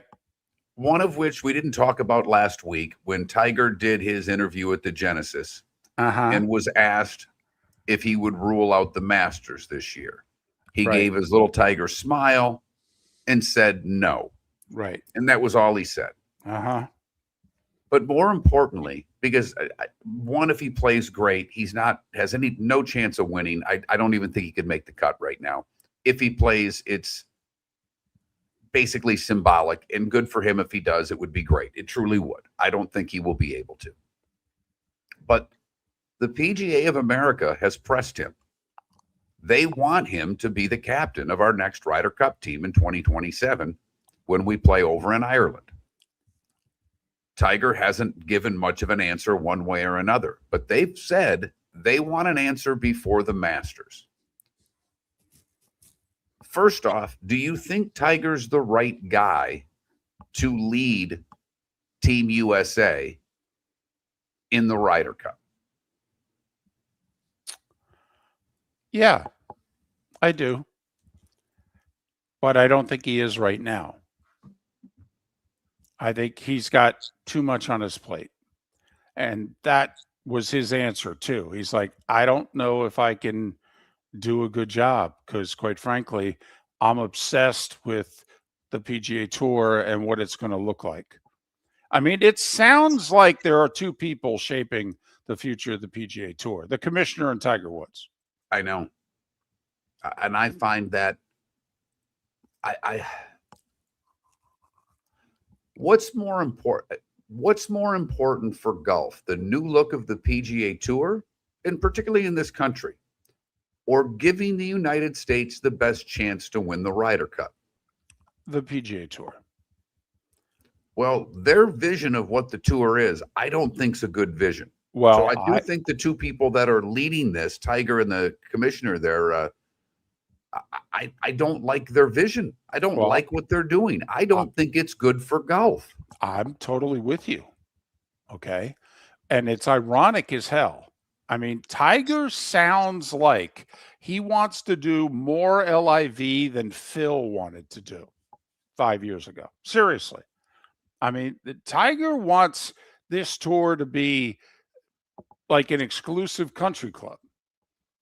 I mean, he really does. He wants to make it like the signature events at Pebble and Riviera there, like 80 to 100 guys. That's it. He doesn't want this, 125, 150, no interest. Also, 22, 24 tournaments. None of this 38, 42 tournaments stuff. Which Tiger didn't play a lot of tournaments on tour. No, he played 15 to 18. Right. And he played a bunch of events around the world where he got paid to show up.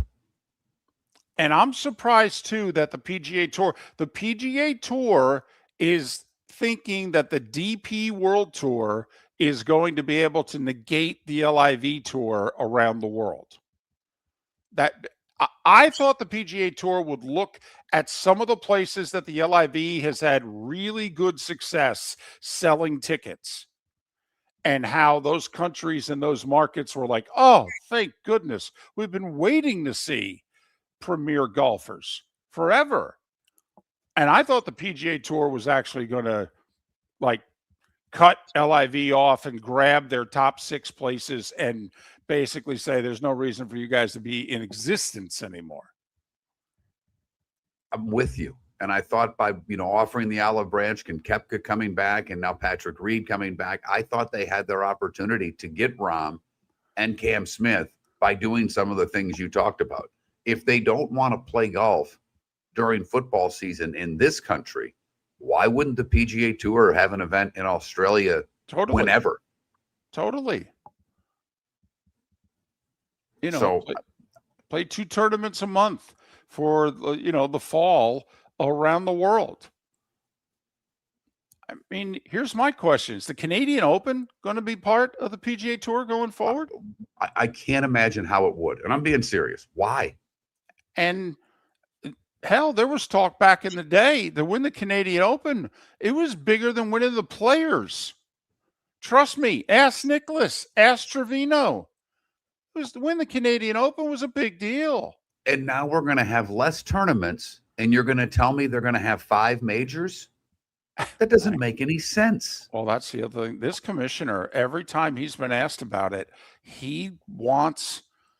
I think he wants the tour to have a major.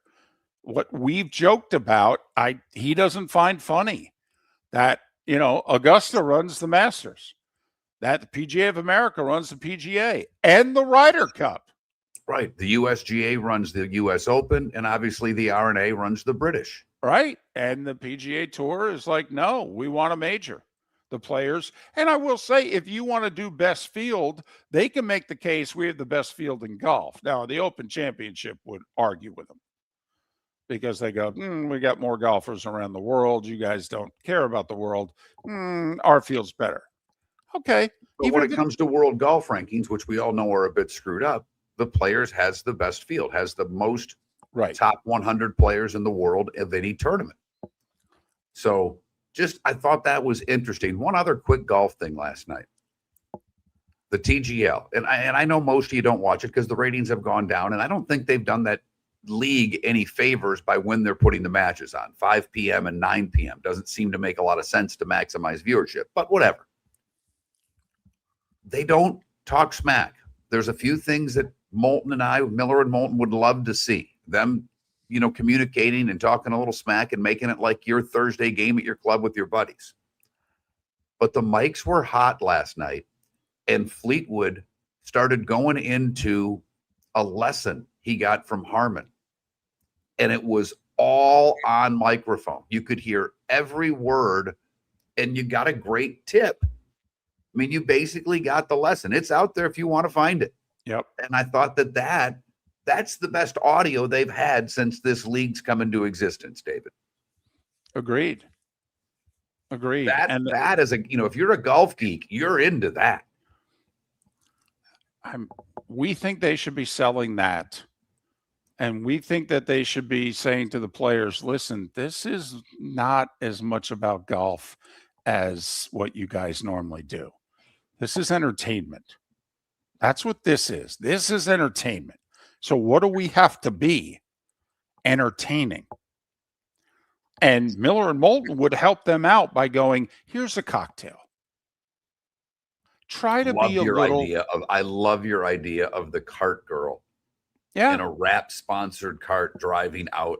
That is actually hysterically funny. Yes. It just reminds me of the old bullpen golf carts that they used to have back in the day. Totally. Right.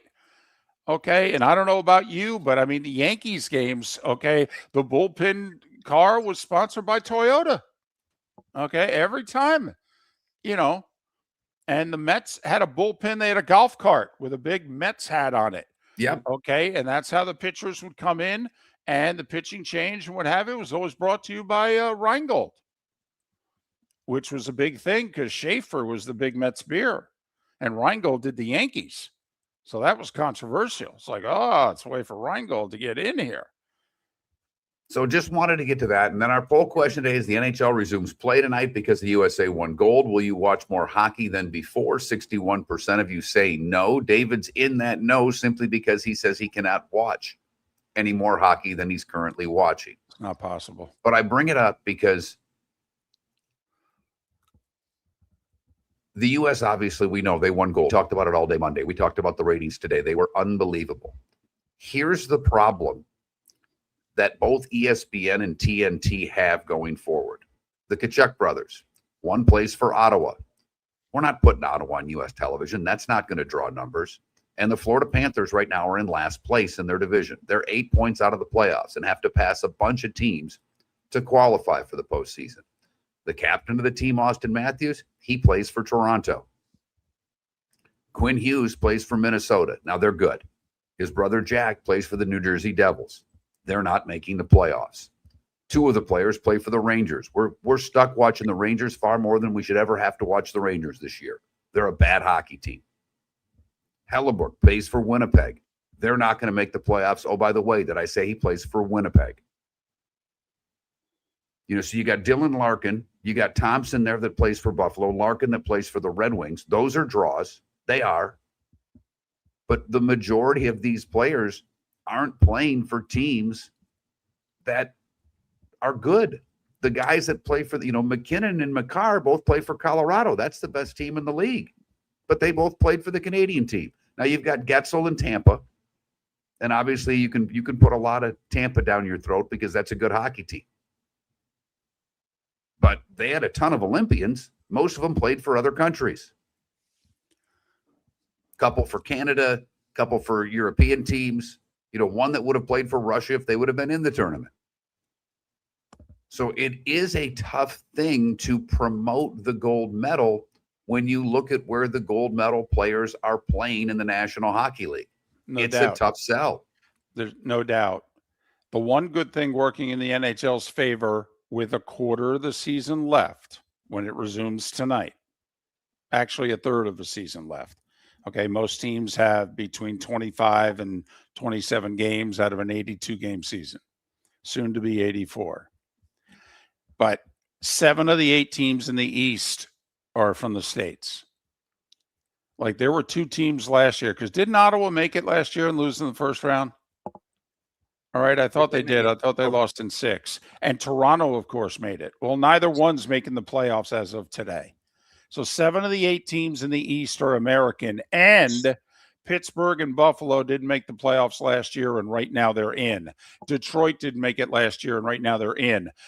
Those are 3 of the 5 highest-rated TV markets in the country for hockey.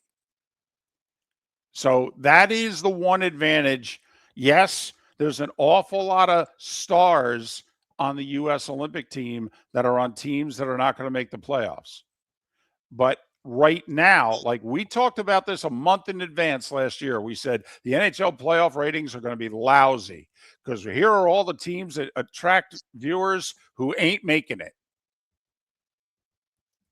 And But this yeah, year, you got McAvoy for Boston. Right now, they're a playoff team. right? You got Thompson for the Sabres. They're a playoff team. You got Larkin for Detroit. They're a playoff team. You got Getzel for Tampa. They're a playoff team. But, the Hurricanes didn't have any U.S. players. They had some Olympians on there playing for Finland. But, second best team in the West, tied for the second most points in the league, the Minnesota Wild. Mark, who plays for the Minnesota Wild? Quinn Hughes. I'd be giving us a lot. And Billy Guerin, who was the general manager of the team, is the GM of the Wild. So, did see a funny video. Showed a guy shooting a crumbled up piece of paper into a garbage can. He makes the first one and goes, Kobe. He misses the second one by 4 feet and goes, McKinnon. Whoa. Whoa. So that's the dilemma that ESPN and Turner have in trying to take advantage of this gold medal. As David pointed out, NBC's not going to let them show the players in the USA jerseys. Now maybe they can show some still photos that they purchased from the AP or somebody else who took the photos, but they can't show unless they're going to have to ask for permission, honestly. And if I was Bettman in the NHL, I would call the NBC and say, "Can you do us a solid?" I would beg. What do you need to make this happen? By the way, we did you a solid. I put the boys back in the Olympics for you, okay? We did you a solid. Can we use and come to whatever agreement they have to so that TNT and ESPN can use Team USA footage, even if it's just still pictures of Quinn Hughes in a jersey or celebrating or whatever. But right now they can't use any of that. Please. By the way, you don't draw $21 million if we don't put the boys back in the game. So I'm just telling you that right now. Exactly. They don't have hand. I mean, it's not where Bettman has hand, but I do agree with you that Bettman's got to go to NBC and say, "Come on now." Yep. $20 million. You're not getting that if it's college kids or AHL players or whatever the case may be. They ain't in the gold medal game. We put the best of the best out there. Yep. That's what people wanted to see. So you owe us one here. Miller and Moulton. Chris Perkins to talk Dolphins and Seth Everett in 45 minutes on Miller and Moulton.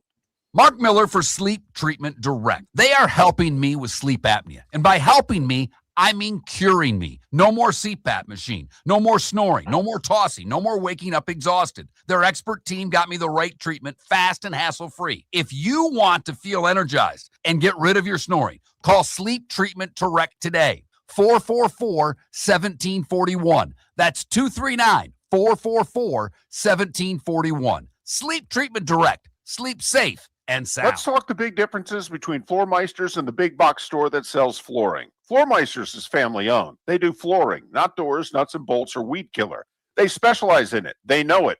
Floormeisters backs their installer. So if there's ever an issue, good chance the boss, TJ, will come out and make it right.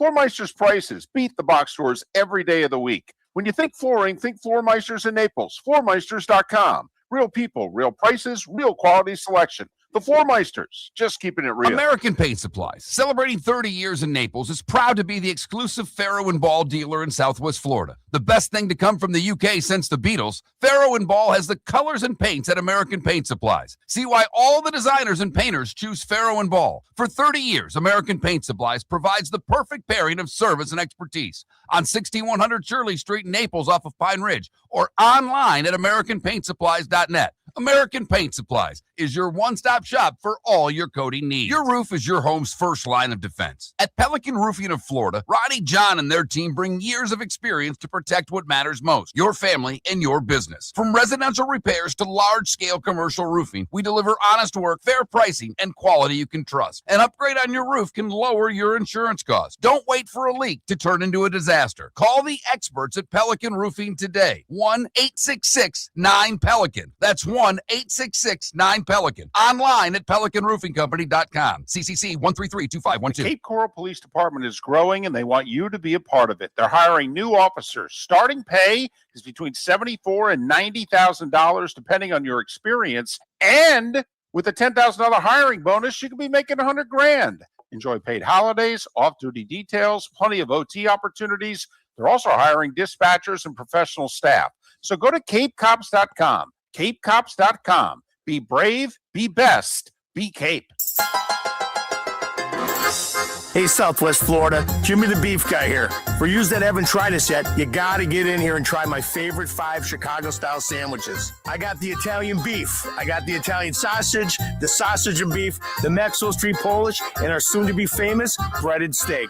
Call us at either one of our locations in Bonita Springs and Fort Myers.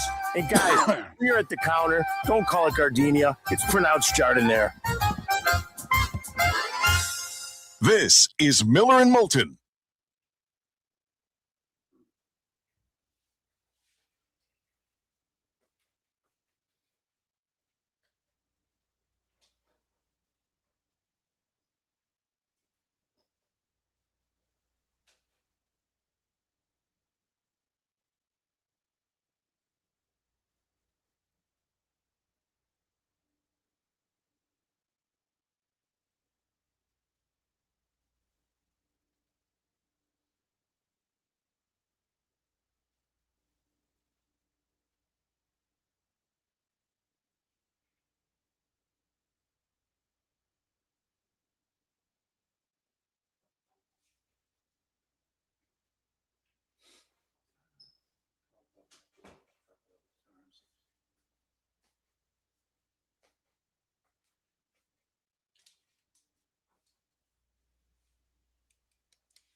Oh.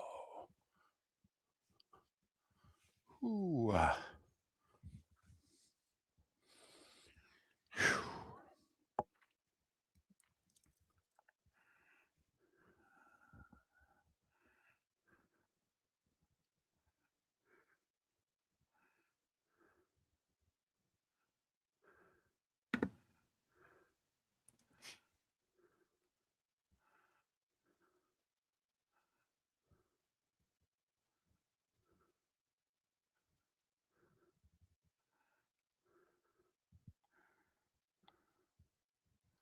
Did you send him the links, David?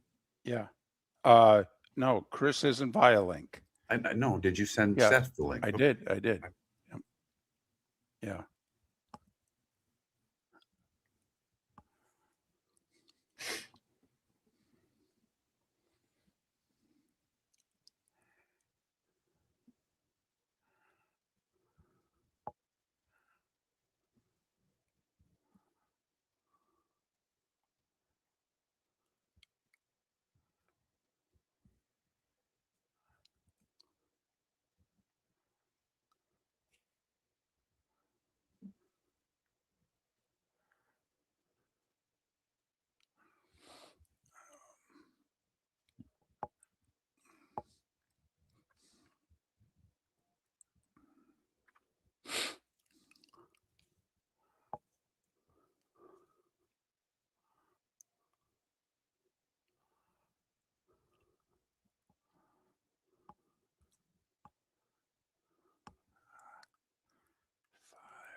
Chris, ready to go. Great.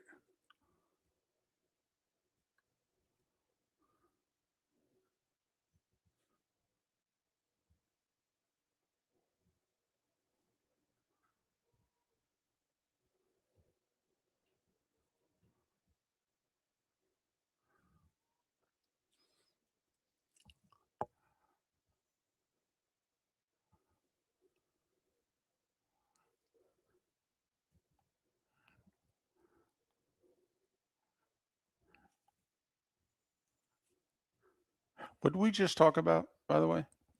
The segment? Golf and hockey. Tiger, Ryder Cup, Live.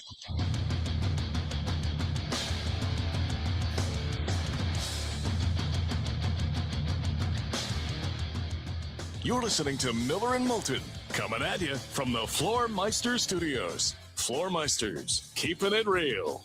And now, here's Mark Miller and David Moulton. We are halfway home on this hump day, so right smack dab in the middle of our week, at least in Jacksonville, Tampa, St. Pete, and Fort Myers, Naples. Miller and Moulton, millerandmoulton.com, Miller_Moulton on X. Chris Perkins, kind enough to join us once again, covers the Dolphins for the Sun Sentinel, sun-sentinel.com. Follow Chris on X at Chris Perk, P-E-R-K. Chris, it's David and Mark. Good morning. How are you?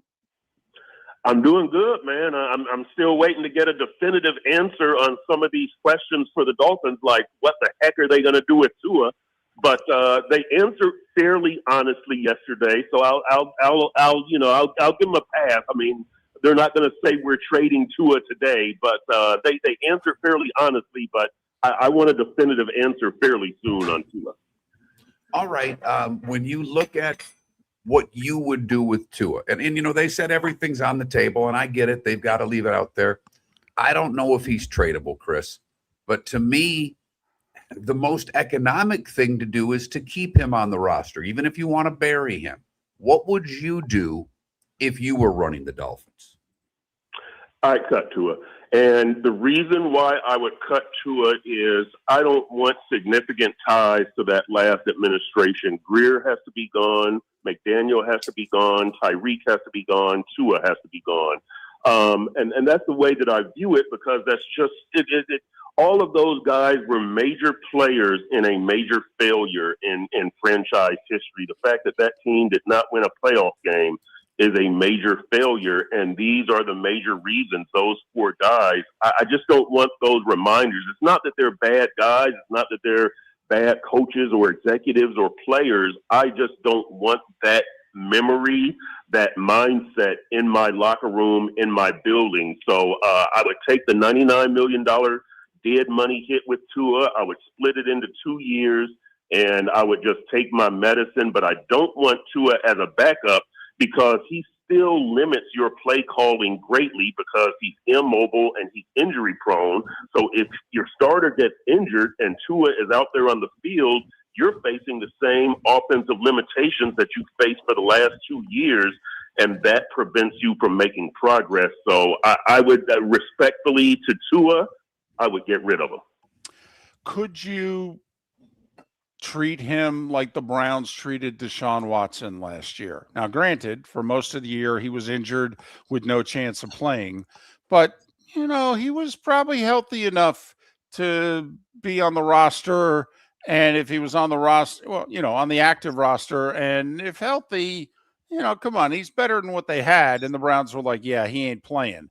I mean, could you make him the third string $54 million quarterback, which would actually be the smallest cap hit this year? He's on the team, but everybody, including Tua, knows he ain't never going to take a snap. I would rather be rid of him, because he would be a distraction. I'll put it to you like this. Tua would probably be the best quarterback on the roster. Okay, and even if you have Malik Willis, Tua is better than Malik Willis. Malik Willis is younger and has more upside, and he's more agile, and he's not as injury prone, but Tua is a better quarterback. And if I'm on that roster, I'm in that locker room, I'm going to be like, I'm out here busting my butt every day, and they're not giving me the best chance to win. I wouldn't be able to reconcile that as a player. You've got this good quarterback, a better quarterback, just sitting on the bench. Why don't you play the guy? And once you start playing him, well, now you're back into these limitations. Well, we can't do a quarterback sneak. We can't let him run. If the next hit he takes could be his last. I just don't see the upside of keeping Tua. I know that his talent has deteriorated, but he would probably still be the best quarterback on your roster, and I'm not really down with keeping the best quarterback on your roster on the bench. So I just think it would be too much of a distraction.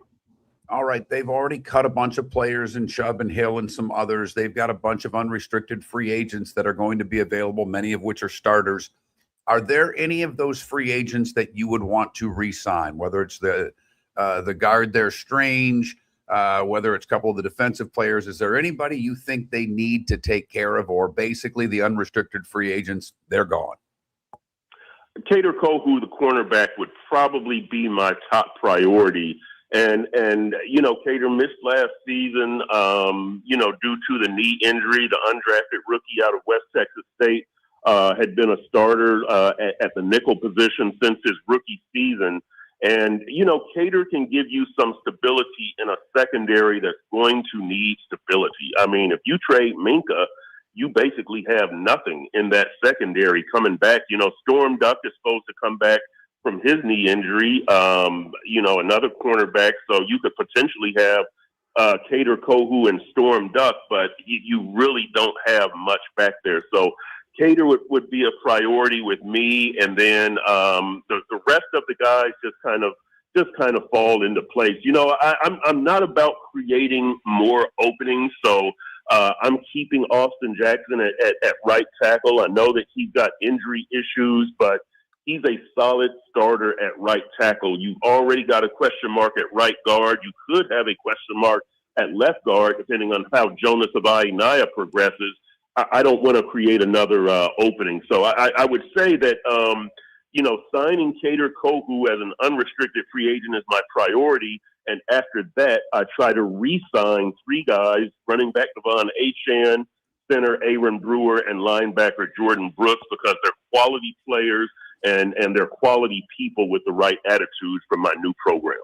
We're talking with Chris Perkins, the Sun Sentinel, sun-sentinel.com. Follow him on X at Chris Perk, P-E-R-K.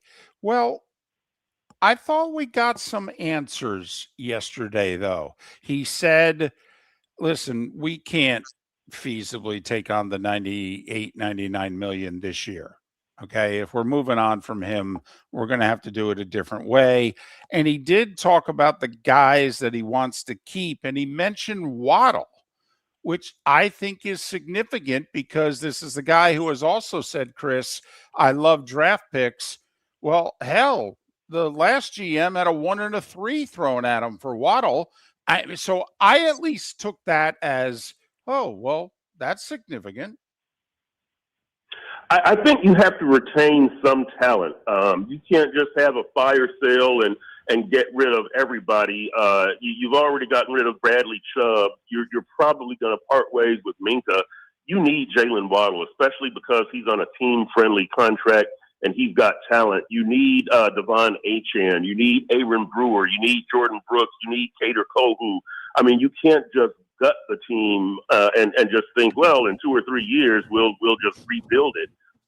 It's really tough to operate that way. You've got to retain some talent, and so I think that Waddle is definitely worth keeping. Now, look, Jalen Waddle, I don't think he's going to turn himself into a top tier number one receiver. He will be a number one receiver, by title. But, Devontae Parker was a number one receiver by title.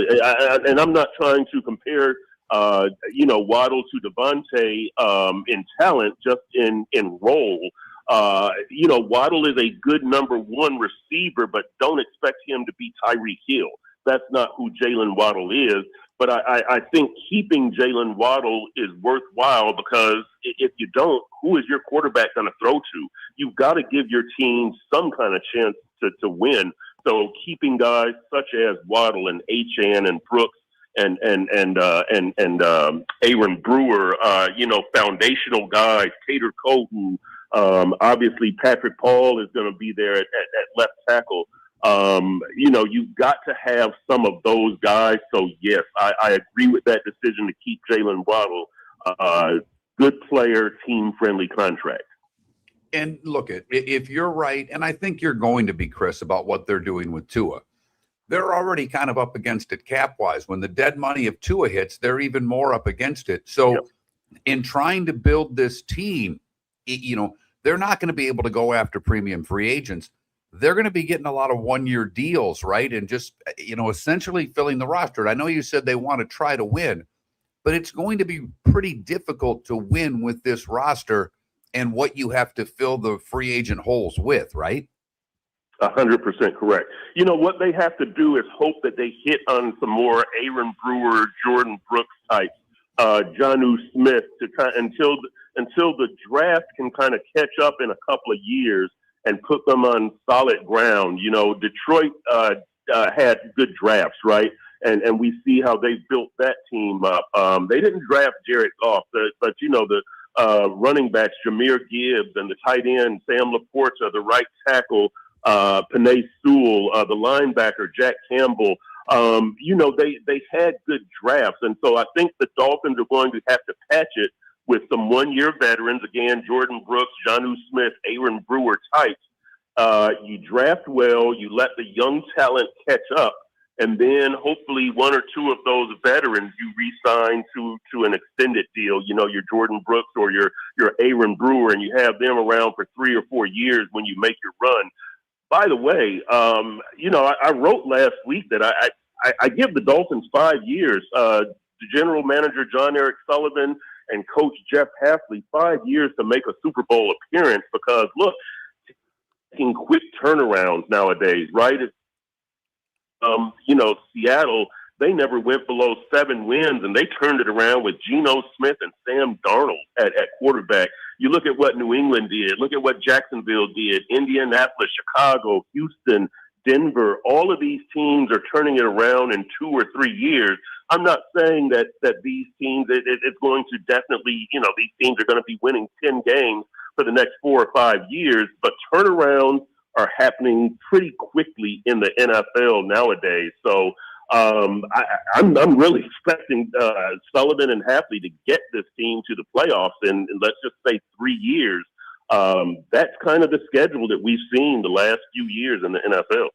20 seconds. Would you commit to Malik Willis, or would you basically pass this year and look to get your quarterback of the future next year? I'm not committing to Malik Willis. The sample size is too small. I can't give this man $20-25 million a year, and he comes into camp, and I'm not convinced that he's a quality quarterback. He would have to fight for a starting job to me. Now, obviously, if you pay him $20-25 million, he's going to be your starter. You can't have that money on the bench as dead money, but I'm not convinced. I would need to see more from Malik Willis to commit 3 or 4 years at like $20-25 million. I wouldn't do it. Chris, thanks. Really appreciate it. Safe travels. Hopefully we can catch up right before the draft. Okay, I'm around. Call me. Chris Perkins, Sun Sentinel, sun-sentinel.com here on Miller and Moulton. American Paint Supplies, for nearly 30 years, is your one-stop shop for all your coating needs. If you are a designer, a contractor, a professional painter, or a weekend warrior, American Paint Supplies is the place where experts go to get expert solutions. At 6100 Shirley Street in Naples off of Pine Ridge, American Paint Supplies delivers the best solutions with the best products with the best support. Meet Gene and his team today at American Paint Supplies. Call 239-566-2700. That's 566-2700 or online at AmericanPaintSupplies.net. Let's talk the big differences between Floor Meisters and the big box store that sells flooring. Floor Meisters is family owned. They do flooring, not doors, nuts and bolts, or weed killer.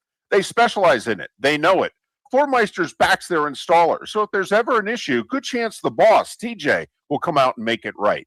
Floor Meisters prices beat the box stores every day of the week. When you think flooring, think Floor Meisters in Naples. FloorMeisters.com. Real people, real prices, real quality selection. The Floor Meisters, just keeping it real. Your roof is your home's first line of defense. At Pelican Roofing of Florida, Ronnie John and their team bring years of experience to protect what matters most, your family and your business. From residential repairs to large-scale commercial roofing, we deliver honest work, fair pricing, and quality you can trust. An upgrade on your roof can lower your insurance costs. Don't wait for a leak to turn into a disaster. Call the experts at Pelican Roofing today. 1-866-9-PELICAN. That's 1-866-9-PELICAN. Online online at PelicanRoofingCompany.com. CCC 1332512. Cape Coral Police Department is growing and they want you to be a part of it. They're hiring new officers. Starting pay is between $74,000 and $90,000 depending on your experience. And with a $10,000 hiring bonus, you could be making $100,000. Enjoy paid holidays, off-duty details, plenty of OT opportunities. They're also hiring dispatchers and professional staff. So go to CapeCops.com. CapeCops.com. Be brave, be best, be Cape. This is Miller and Moulton.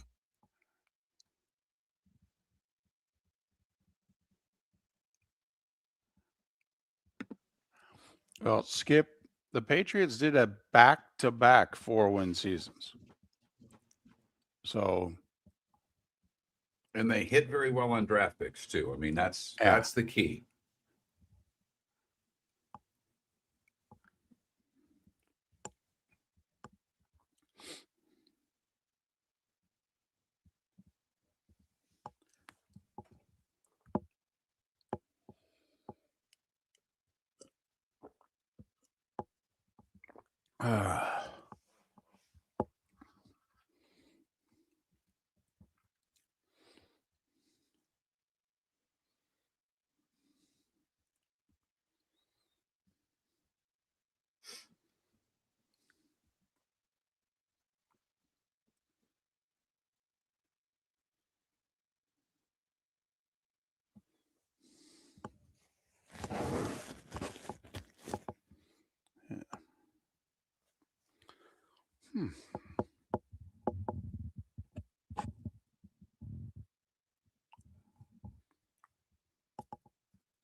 Man, oh Well, man, I got to be honest. I am so sick and tired of writers trying to politicize winning an effing gold medal in hockey. Jerry Brewer from The Athletic can go F himself.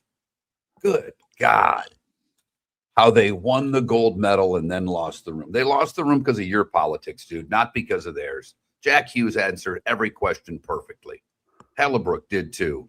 Come on, for the love of God, shut up. You're politicizing everything. They're not.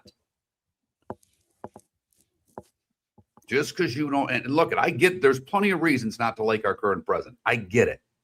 But just because you don't doesn't mean they don't have to show up.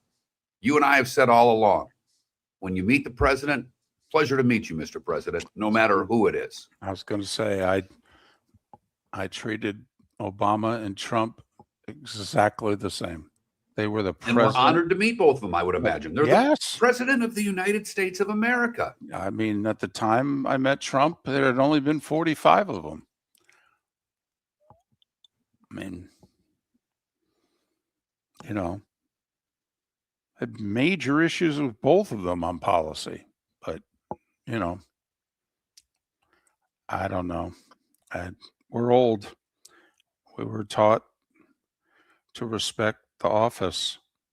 And I understand that there are people who have held the office who have not held up their end of the bargain. I get it, but I don't think we should lower our standards. That's exactly right. I don't.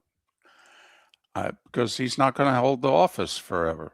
I mean, you know, I would like to think we'd treat the occupier of the office the same. I got into fights with many friends when I said the same thing about Obama, and they couldn't stand him. Like, I'm sorry. I would go and I would say, pleasure to meet you, Mr. President. It's an honor to meet you, Mr. President, was what I said to both of them. It's an honor.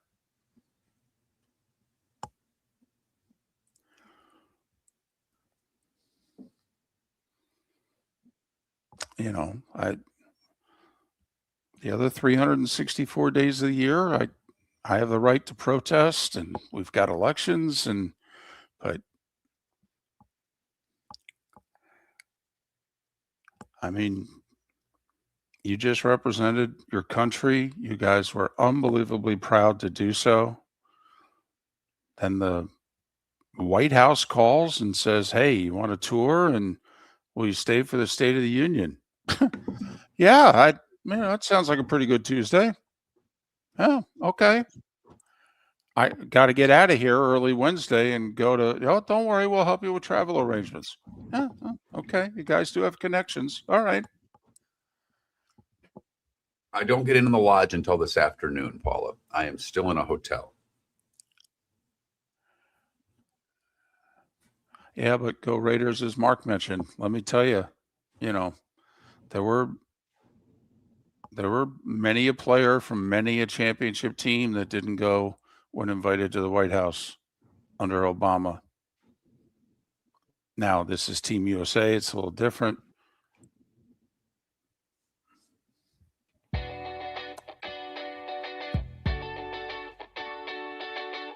You're listening to Miller and Moulton. And now, here's Mark Miller and David Moulton. 21 minutes after the hour. Seth Everett, a little more than 15 minutes time here on Miller and Moulton. MillerandMoulton.com, Miller_Moulton on X. By the way, David, I Yes. don't disagree with what Chris Perkins' thoughts are on when the Dolphins should make the playoffs. Now, I'm not sure about the whole Super Bowl in 5 years. I think it's a great goal, but I don't think it's that easy to get to a Super Bowl. But let me ask you, do you realistically think the Dolphins will be a playoff team in the next 3 years? Because this year we know they're not. Right. But we've seen turnarounds, and I think that's the right number. I truly believe that's the right number. Just like when I talked about the Bills and their changes, they've got to get to a Super Bowl in 3 years. I do think this group, now leading the Miami Dolphins, needs to be a postseason team in 3 years. Will they? I would cop out by saying I would change playoff team to winning team, because I think there's a possibility that they punt on this year at the quarterback position, that they don't get a Malik Willis and they play Quinn Ewers for most of the year to see whether or not he can play. And they look at the free agent class and the draft class of 2027 as a better opportunity, combined with their dead cap situation where nearly half their payroll, if not half their payroll, is going to be on people not playing for them. So they're going to field the team this year, I believe, that's going to have a payroll of about $150 million in real money and $150 million already spent elsewhere. So I'm kind of writing off this year, which means can they go from the bottom to a playoff team in 2 years? Like the Patriots. Everybody forgets they had back-to-back 4-win seasons. Belichick's last year, Mayo's year. Okay, they went 4-12, 4-12, and then they hit in a big way with 2 good drafts and 1 amazing offseason and a really good coach. And oh, by the way, what did they find? Quarterback. There you A go. quarterback. Yes. And there's not one in the building right now for Miami. And So there doesn't appear to be one in the draft where they're picking. That's the other side of this. They're and I didn't, I've been a guy saying you get Nuss in the second round. I didn't realize how little he was. Is that a death sentence? No, but I did not realize just how small he was. That scares me a little more. I, for whatever reason, thought he had more traditional NFL quarterback size. He doesn't. Yeah, I thought height-wise he was fine. He's not? No. Oh, okay. No. I mean, is he 6'1" or taller? I didn't think I didn't think he was, David. Oh, well, wow, that surprises me. Okay, yeah, that would change everything. Hell, he'll be lucky. Okay, LSU had him at 6'2". For whatever reason, I thought I'm very interested to see what his measurements are, but I thought at the Senior Bowl he was a little shorter than 6'2". Okay. Well, he needs to be at least 6'1". But yeah, that'll hurt him. That might move him all the way to Saturday. Might move him to a 4th-round pick. But I do think 3 years is fair to be a winning team. 9 or 10 wins, and we'll see if that gets you in. We've had 9-win teams and 10-win teams who have missed the playoffs here in the last couple of years. So, but I think turn playoff into winning, and that's fair. Getting to a Super Bowl, considering it's been 34 years this year, I think it's a little unfair to say they have to get to a Super Bowl in 5. I mean, Lamar is yet to get one. Josh Allen is yet to get to one. So, yeah, I'm saying that if this regime doesn't get to a Super Bowl in 5 years, they've failed. No, I But in think that's 5 years, they need to be a playoff team. I think, it needs yes. to be, when you say winning season in 3, that means 4 and 5. They need to be in the playoffs, if you No know what I doubt. mean. They need No, to be no. heading in the right direction. No By the doubt. way, I do see Nuss was just a little under 6'1" at the Senior Bowl. I mean, Oh, it's very not close, but That's I've not seen ideal. 6 not foot good. and 5/8 inch and 204 pounds. So that worries me a little bit. For whatever reason, I thought he was 6'2", 220-ish, and he's not. So that scares me a little more than I was prior to the Senior Bowl. I agree. There are many that believe that's what Drew Brees played at, and we all know how small he looked out there. And Miller and Moulton happen to believe he didn't measure that. And we believe that because we stood next to him and went, there's Right. no way that this guy's 6 foot tall. Couldn't say looked him eyeball to eyeball, and I'm 5'10". And David doesn't wear lifts. No. Okay, just for the record. No, I was in sneakers when we were at Radio Row, and I'm 5'10". I'm still 5'10", even at age 60. I haven't shrunk a quarter of an inch. All right. And Mark saw me talking to Drew Brees casually and was like, you're just as tall as him. And I said, well, then I'm 5'10". You say what you want to say. But in 2 years' time, do you know what the payroll is now to have an elite college football team, at least on paper? In 2 years? No. Remember, okay. Oh, so 2 years ago was the first time we started throwing out schools of 20 million. They'll spend 15. Well, of Texas it. spent what last year? Like 40? Well, not Weren't last those the year. reports? They didn't spend it last year, but they are spending it this year. So they're at 40 this year. They're at 40. The Buckeyes the year before were at like 30. Correct. And this year they're going to be at apparently 35.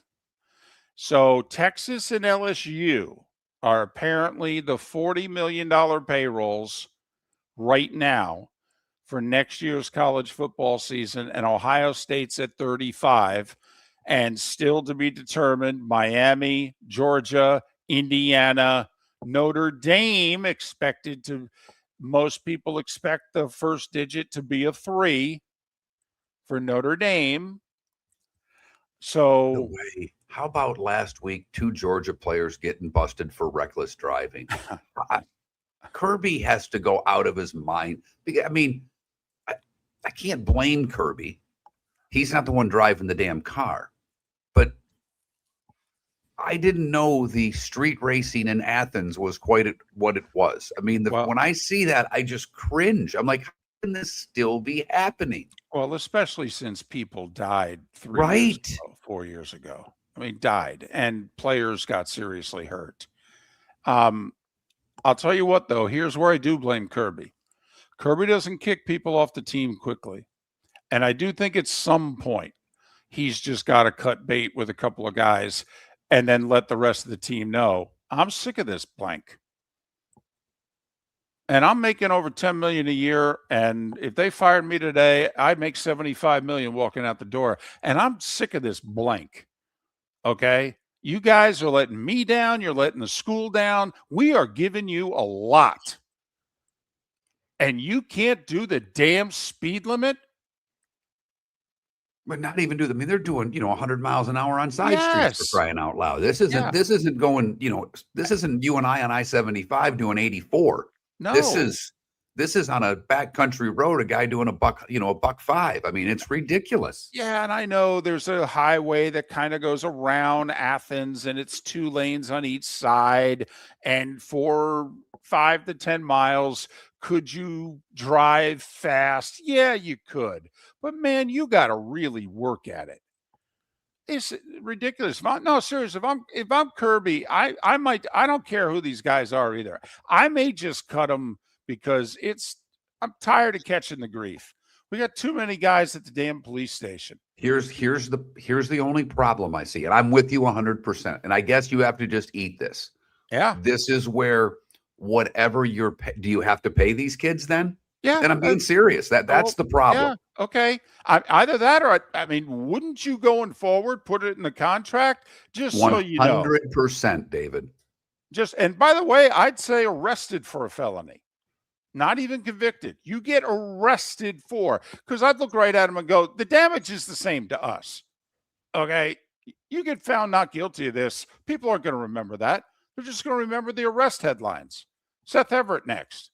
Your roof is your home's first line of defense. At Pelican Roofing of Florida, Ronnie John and their team bring years of experience to protect what matters most, your family and your business. From residential repairs to large-scale commercial roofing, we deliver honest work, fair pricing, and quality you can trust. An upgrade on your roof can lower your insurance costs. Don't wait for a leak to turn into a disaster. Call the experts at Pelican Roofing today. 1-866-9-PELICAN. That's 1-866-9-PELICAN. Online at pelicanroofingcompany.com. CCC 1332512. Get ready, Southwest Florida. The Southwest Florida Ag Expo is back. Now's the time to save big with the Mega Pass. Your all-in-one ticket to the fun, one low price. Get your one-day admission and unlimited midway rides. Mega Passes available online through February 26th at swflagexpo.com. Don't wait. Grab yours. Get ready for roots, rides, and real fun. Lee County, building a better community through business, sports, and tourism. Mark Miller for Sleep Treatment Direct. They are helping me with sleep apnea. And by helping me,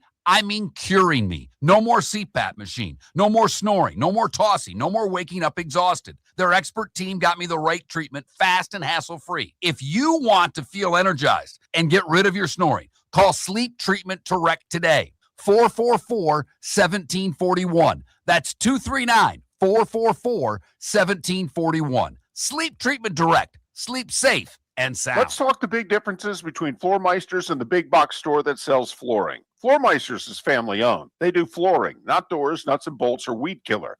They specialize in it. They know it. Floormeisters backs their installer. So if there's ever an issue, good chance the boss, TJ, will come out and make it right. Floormeister's prices beat the box stores every day of the week. When you think flooring, think Floormeisters in Naples. Floormeisters.com. Real people, real prices, real quality selection. The Floormeisters, just keeping it real. This is Miller and Moulton.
You hear the music? No. Good. A little Lionel Richie in the background. Oh, is it? Oh yeah.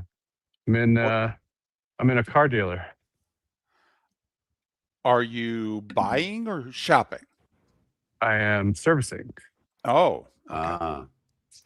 So Seth, my favorite comp that I've gotten to the bald head is Lex Luthor from the original Superman. Your thoughts of who I most look like with the bald dome. I wish I could see this on a big screen. It's on. I think I put it out on. I don't know if I put it out on Twitter. It's on, and I don't. I haven't seen. No, you're not not X-Man. You're not Charles Xavier. I know that. But you're definitely a Lex Luthor.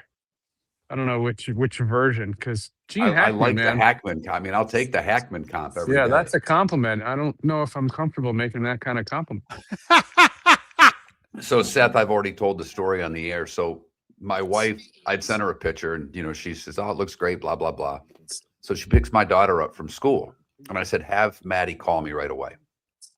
And so my wife says, "Call your dad," and she got nervous, and because of what's going on, she's obviously, and she's like, "No, everything's fine, everything's fine." So she calls me, and it's always FaceTime. She calls me, she sees me, she screams, and then says, "You look like an egg." I don't know about that. I think you look cool. I think you pull it off. My wife sent a picture of the two of us because she took a selfie when I was in the hospital yesterday for my lab work and crap. So she sent the picture to our daughter, and we leave the hospital. We're going to get a bite to eat, and I can't drive, so my wife's driving, and she says, "Oh, Maddie text. What did she say?" And I grabbed the phone, and it says, "You and the egg." I'm surprised the hospital doesn't let you go back there just for the show. Got a big meeting today, Zoom meeting with the marketing people from the hospital. There you go. You know me, Seth, trying to turn this right into a sponsorship. I know. I appreciate that. I mean, the hospital added a lot to the show. Well, it's my first Wednesday in a while without Kayla. I don't know if I'll be able to survive. That's what I was thinking. Hope your wife's not jealous. I showed her some of the text that because I would send an update to everybody on Wednesday, and I always started with that because when she did the second one, I said, "I think she likes me. I now at least think I owe her flowers." And my buddy sent back a text. He says, "I don't know about flowers," he said, "but definitely a French tickler." I was going to say, I think I've read about this in Penthouse back in the day. 10 seconds, guys. Thank you, Rick. Oh, let's see if this is a better background.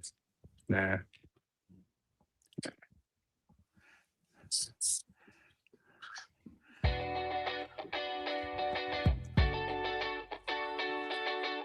You're listening to Miller and Moulton.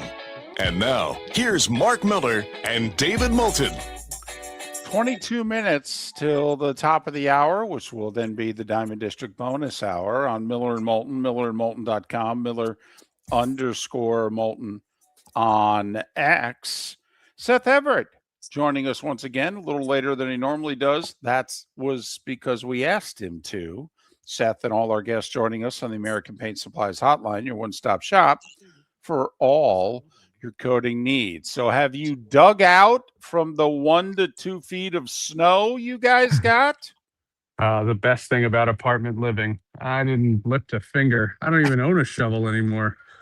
My back literally, when I woke up that morning, said, "Thank you. Thank you for doing this. This was a huge upgrade in your life."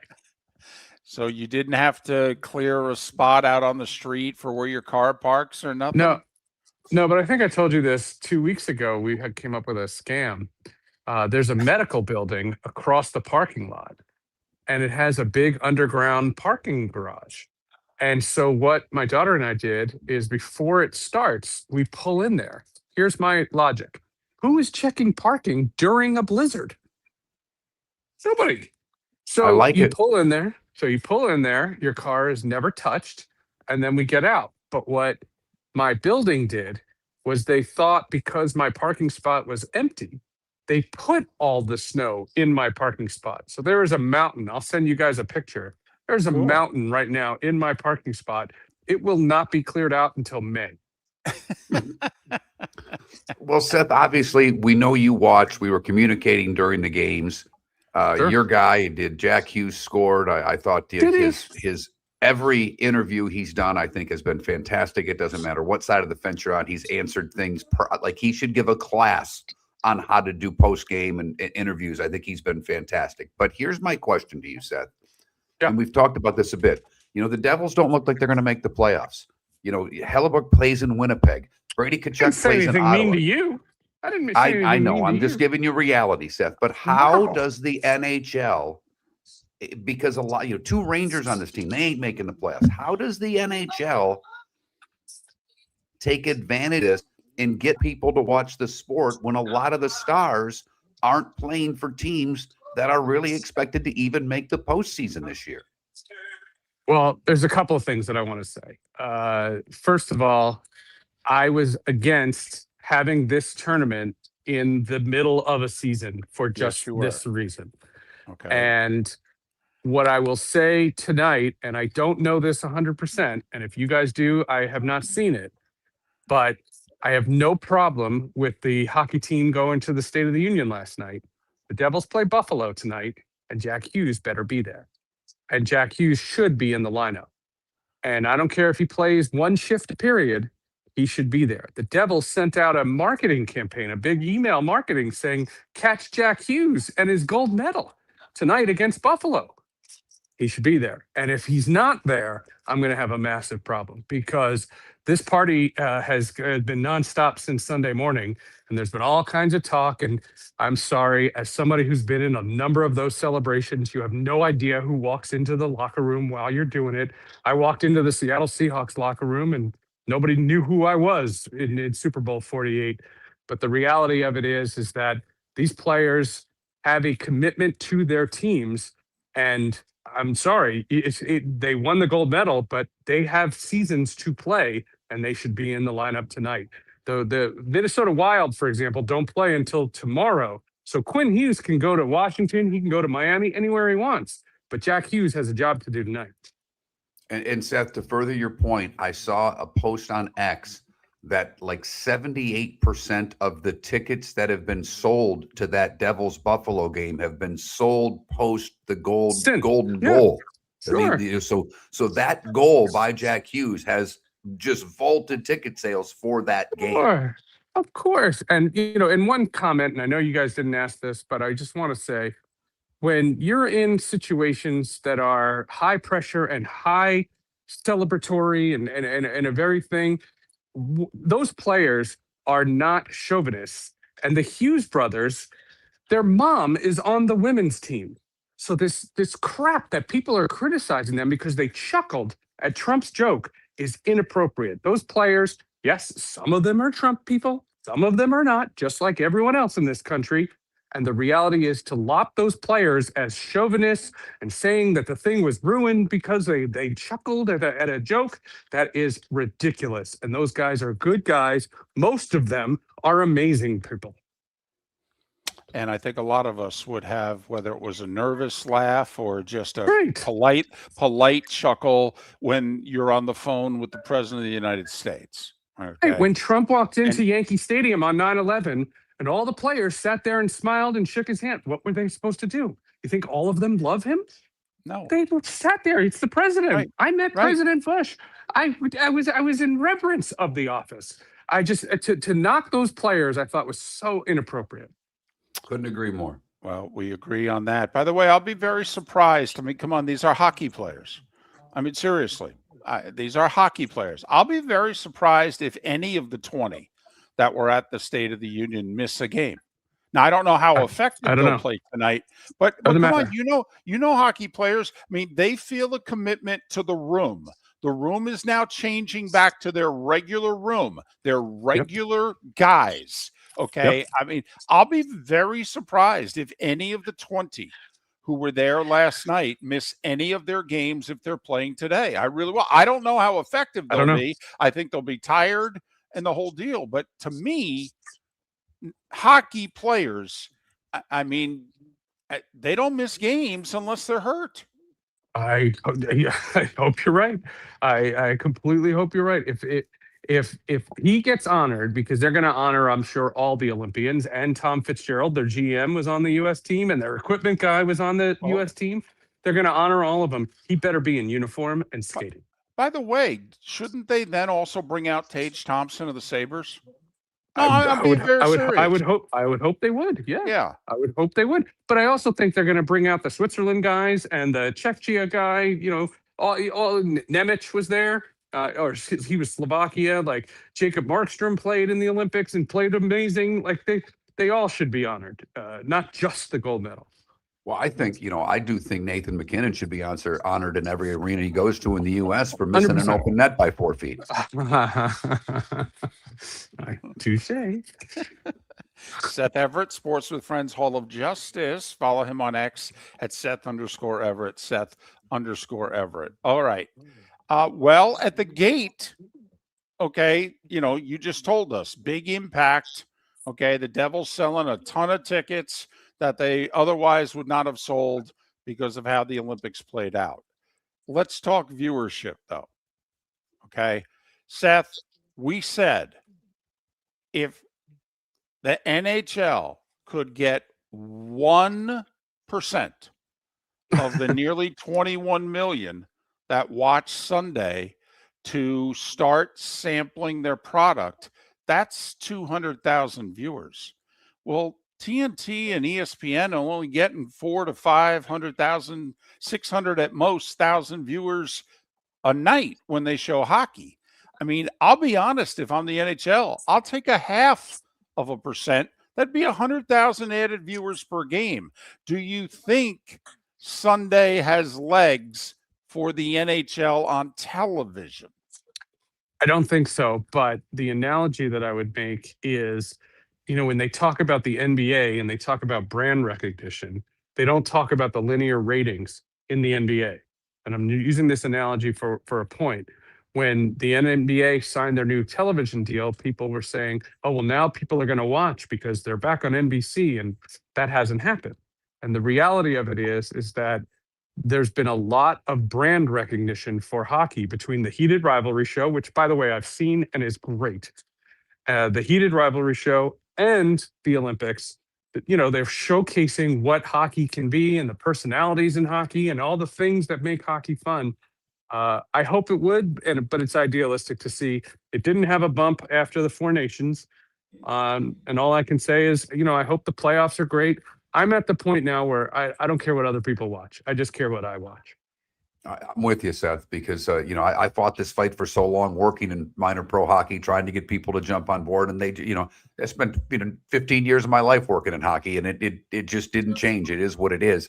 I am curious, by the way, because you follow all sports, particularly from a rating standpoint, but the WNBA's basically given a due date or a D-Day for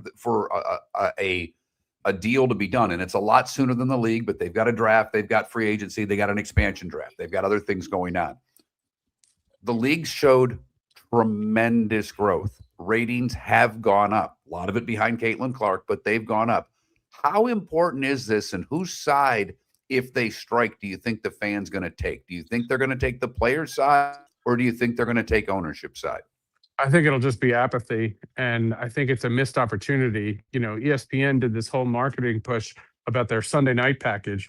And, they're trying to show how they don't have Sunday night baseball, but they have a ton of Sunday night stuff. And the reality of it is it's probably not going to be as many WNBA games on their schedule because of the Stanley Cup playoffs, to be honest. The interesting thing that will happen as a result will be, I just think apathy is going to set in, and I don't think people are going to care, players or owners. I don't think this is like a strike like the other sports. The players don't get any respect, and the owners, frankly, no one really backs the owners. I've never backed the owners. I've always been a players person in all labor talks in all sports. So I'll stay the same for this, but I hope they get something settled. This is not what that league needs. It never is. It never is. This is how big of an opportunity I think they're missing. Sunday Night Baseball, the last couple of years on ESPN, would average between 1.5 and 2 million a game, depending on who was in it. You throw in the Dodgers or the Yankees or the Cubs, you could get a little over 2 million. But basically pencil in between 1.5 and 2 million. You guys may think I'm crazy, all right? If they were putting Caitlin Clark on 3 out of every 4 Sundays on ESPN, promoting the game for a week, I think the WNBA would do what Sunday Night Baseball did. And think about if that league could then come out and say, well, when the Yankees were playing the Red Sox, we did the same rating. Now what are you going to say about us? Yeah, And I that's think- what they could miss out on here. But that's why they're seeing this as the opportunity. If we're ever going to do this, we need a new collective bargaining agreement. And I mean, they've been talking about this renegotiation for years, even before Caden Clark. So it's a tenuous situation. I hope the players get a lot. That's all I've always said. I feel, by the way, like Seth, I'm having visions of the first Rocky when he runs the stairs and that famous camera scene who's got the camera attached to him going in circles around Rocky as he's got his arms up, because Seth has done a constant circle while doing this interview. I know, I'm pacing. I love it. I love it. All right, Sports with Friends, wanna- Hall of Justice. Which one are you doing this week? Justice. And it's very cool. They're remaking a 1990. See the hand there? They're remaking the 1990 Captain America movie, a movie that was direct to video and was much maligned, but it came out during the time when Michael Keaton was Batman and John Wesley Shipp was the Flash. Well, anyway, the director said that the studio messed with his film and that he has a director's cut. He has since passed, and this guy found the footage and has redone this old movie. And it's a fascinating story about why this guy would want to do something like this for a movie that nobody saw. It's a Captain America recap of the 1990 Captain America director's cut. And we have the guy who made it on the show. Finally, I didn't explain that well at all. No, I think you did, actually. I think Oh, people okay, get good. it. And that's on the whole. It's interesting. Right. Yeah. Got a minute. Yeah. Now that you've seen Mark with shaved head, Yeah. people have said he looks like Lex Luthor. Yes Yeah. or no? It's more diabolical, like Alex. I'm still gonna go Mr. Clean. I don't think we've had anybody say Mr. Clean in 2 days. Well, I will say Mr. Clean's jacked, so I'll take that. I'll take that. it. You'll take it. That's No, I'm outstanding. glad you guys are feeling okay. I'm rooting for both of you. Well, Thank that's you, good. Seth. It's always And nice we're to rooting have for you. people rooting for you. Good luck servicing your car, and good luck avoiding the snow as much as you can between now and May. Seth Everett, Sports with Friends, Hall of Justice. Follow him on X at Seth_Everett. Enjoy your Devils tonight. You going? Yeah, I'll be there. Jack Hughes better be there. Thanks, Seth. I love Seth Everett. I love the hockey team. Love everything they did. I'll defend everything post the game to the end. But my guy better be in uniform tonight for the Devils. Well, they have sold a huge amount of tickets post golden goal. I mean, it's 75% of the tickets have been sold since Jack Hughes scored that goal. So that's right. Yeah. And you're right. Hockey players play. I'd be stunned if he's not in the lineup. Absolutely stunned. I'd be shocked unless somebody got hurt during the Olympics and the injury was hidden, and now they come out and say, no, actually he's hurt. American Paint Supplies, for nearly 30 years, is your one-stop shop for all your coating needs. If you are a designer, a contractor, a professional painter, or a weekend warrior, American Paint Supplies is the place where experts go to get expert solutions. At 6100 Shirley Street in Naples off of Pine Ridge, American Paint Supplies delivers the best solutions with the best products with the best support. Meet Gene and his team today at American Paint Supplies. Call 239-566-2700. That's 566-2700 or online at AmericanPaintSupplies.net. When Glass Doctor replaces your windshield, we don't just send you on your way, we send you off protected. Your local Glass Doctor includes the industry's only 12-month windshield protection plan at no extra cost. That means unlimited chip repairs and even a one-time replacement if needed. High-quality service backed by real peace of mind, right here in your neighborhood. Glass Doctor, Glass Doctor. Call the Glass Doctor. We fix your pains. Oh, yeah. Exclusions apply. See your local Glass Doctor for details. Your roof is your home's first line of defense. At Pelican Roofing of Florida, Ronnie John and their team bring years of experience to protect what matters most, your family and your business. From residential repairs to large-scale commercial roofing, we deliver honest work, fair pricing, and quality you can trust. An upgrade on your roof can lower your insurance costs. Don't wait for a leak to turn into a disaster. Call the experts at Pelican Roofing today. 1-866-9-PELICAN. That's 1-866-9-PELICAN. Online at PelicanRoofingCompany.com. CCC 1332512. Cape Coral Police Department is growing, and they want you to be a part of it. They're hiring new officers. Starting pay is between $74,000 and $90,000, depending on your experience. And with a $10,000 hiring bonus, you could be making $100,000. Enjoy paid holidays, off-duty details, plenty of OT opportunities. They're also hiring dispatchers and professional staff. So go to CapeCops.com. CapeCops.com. Be brave, be best, be Cape. Hey, Southwest Florida, Jimmy the Beef Guy here. For you that haven't tried us yet, you gotta get in here and try my favorite 5 Chicago-style sandwiches. I got the Italian beef, I got the Italian sausage, the sausage and beef, the Maxwell Street Polish, and our soon-to-be famous breaded steak. Call us at either one of our locations in Bonita Springs and Fort Myers. And guys, when you're at the counter, don't call it gardenia. It's pronounced jardiniere. At the Diamond District, we believe more is more. More diamonds, more selection, more fire. You truly can have it all. During our Diamond event, March 6th through 8th. Layered bracelets, dazzling earrings, statement rings. Because when it comes to diamonds, more is more. Then leave drenched in diamonds, March 6th through 8th. Only at the Diamond District. Hablamos Español. Jason and Todd at the Diamond District. This is Miller and Moulton.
Oh, wow.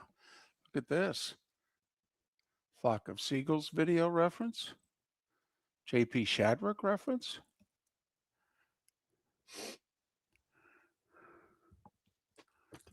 So I've seen this story, David. I don't know if I have enough time to tell it, but the school, a Lutheran school in my hometown, they apparently the parents and students were mad at the coach, and wanted him fired. The school sided with the coach, and because of the disagreement, canceled the rest of the season. Oh, wow. You want the coach out? We're siding with the coach. Your season's over. I like it. It's fascinating.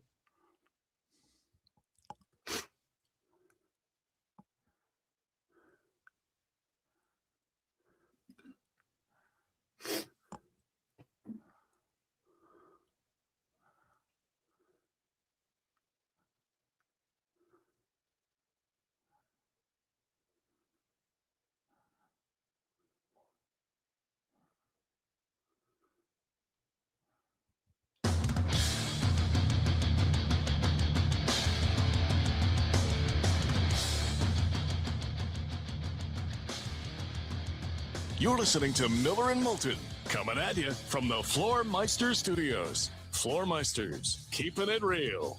And now, here's Mark Miller and David Moulton. It is the Diamond District bonus hour, fourth and final hour of Miller and Moulton on this hump day, the final one of February. Thanks for being with us. Miller and Moulton, millerandmoulton.com, Miller_Moulton on X. If you missed Chris Perkins and Seth Everett last hour, well, in not too long, you can go to millerandmoulton.com and download what you missed. We've talked a little hockey today. We've talked a little golf today. Had a good Dolphins conversation with Chris Perkins and really tried to gear down on what he said of they've got to make the playoffs in 3 years. David says they need to have a winning record in 3 years.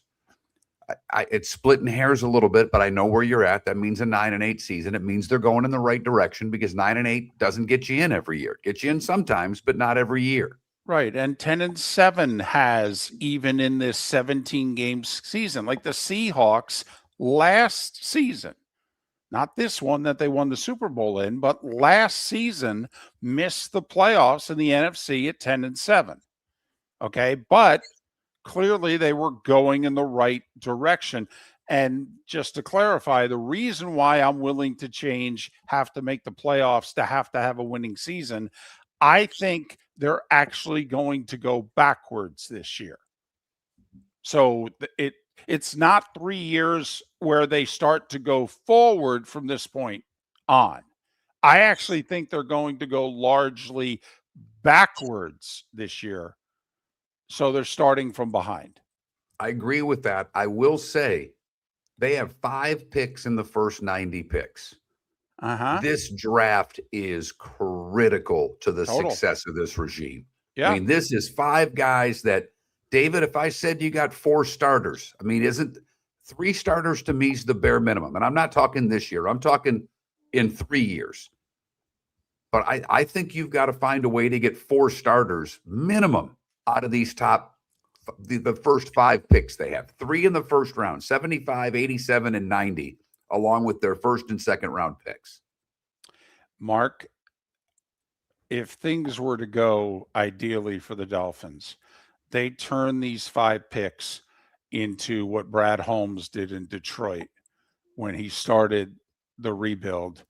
And actually, they were like a year or so into it. And then he had that monster draft, where he went Gibbs, he went the tight end, he went the linebacker, the wide receiver, and he nailed. They had 5 early picks, and now he traded down to get an extra pick. He had the 6th, and I think he traded down to 12 and took Gibbs, and everybody went, whoa, what are you doing? All right, and he nailed all 5. And the Dolphins need a draft like that. And quite frankly, that's why this guy got hired. I mean, they didn't trust Chris Grier to handle the draft. And his track record proved they shouldn't have. He was not good at it. And this is why this guy was hired. So he better nail it. I mean, in theory, maybe he'll have one other year where he drafts as high. I like the fact he's already talking about trading down. He goes, call me. I'm interested. Make me a good offer. Where are the Dolphins? 12? 11. Okay. 11, 43, and then the 3 third-round picks, and even their fourth round pick is 111. I mean, that's 6 picks in the first 111 picks. And I'm with you. If they end up only drafting 4 guys out of that 111 because they made moves to go get who it is they wanted, you've got to be right. But to me, this is 4 starters that got to come out of this for Miami. Yes, absolutely. And that's why, I mean, you tell me, if you could get a mid third round pick, would you move down 6-8 spots if you're Miami?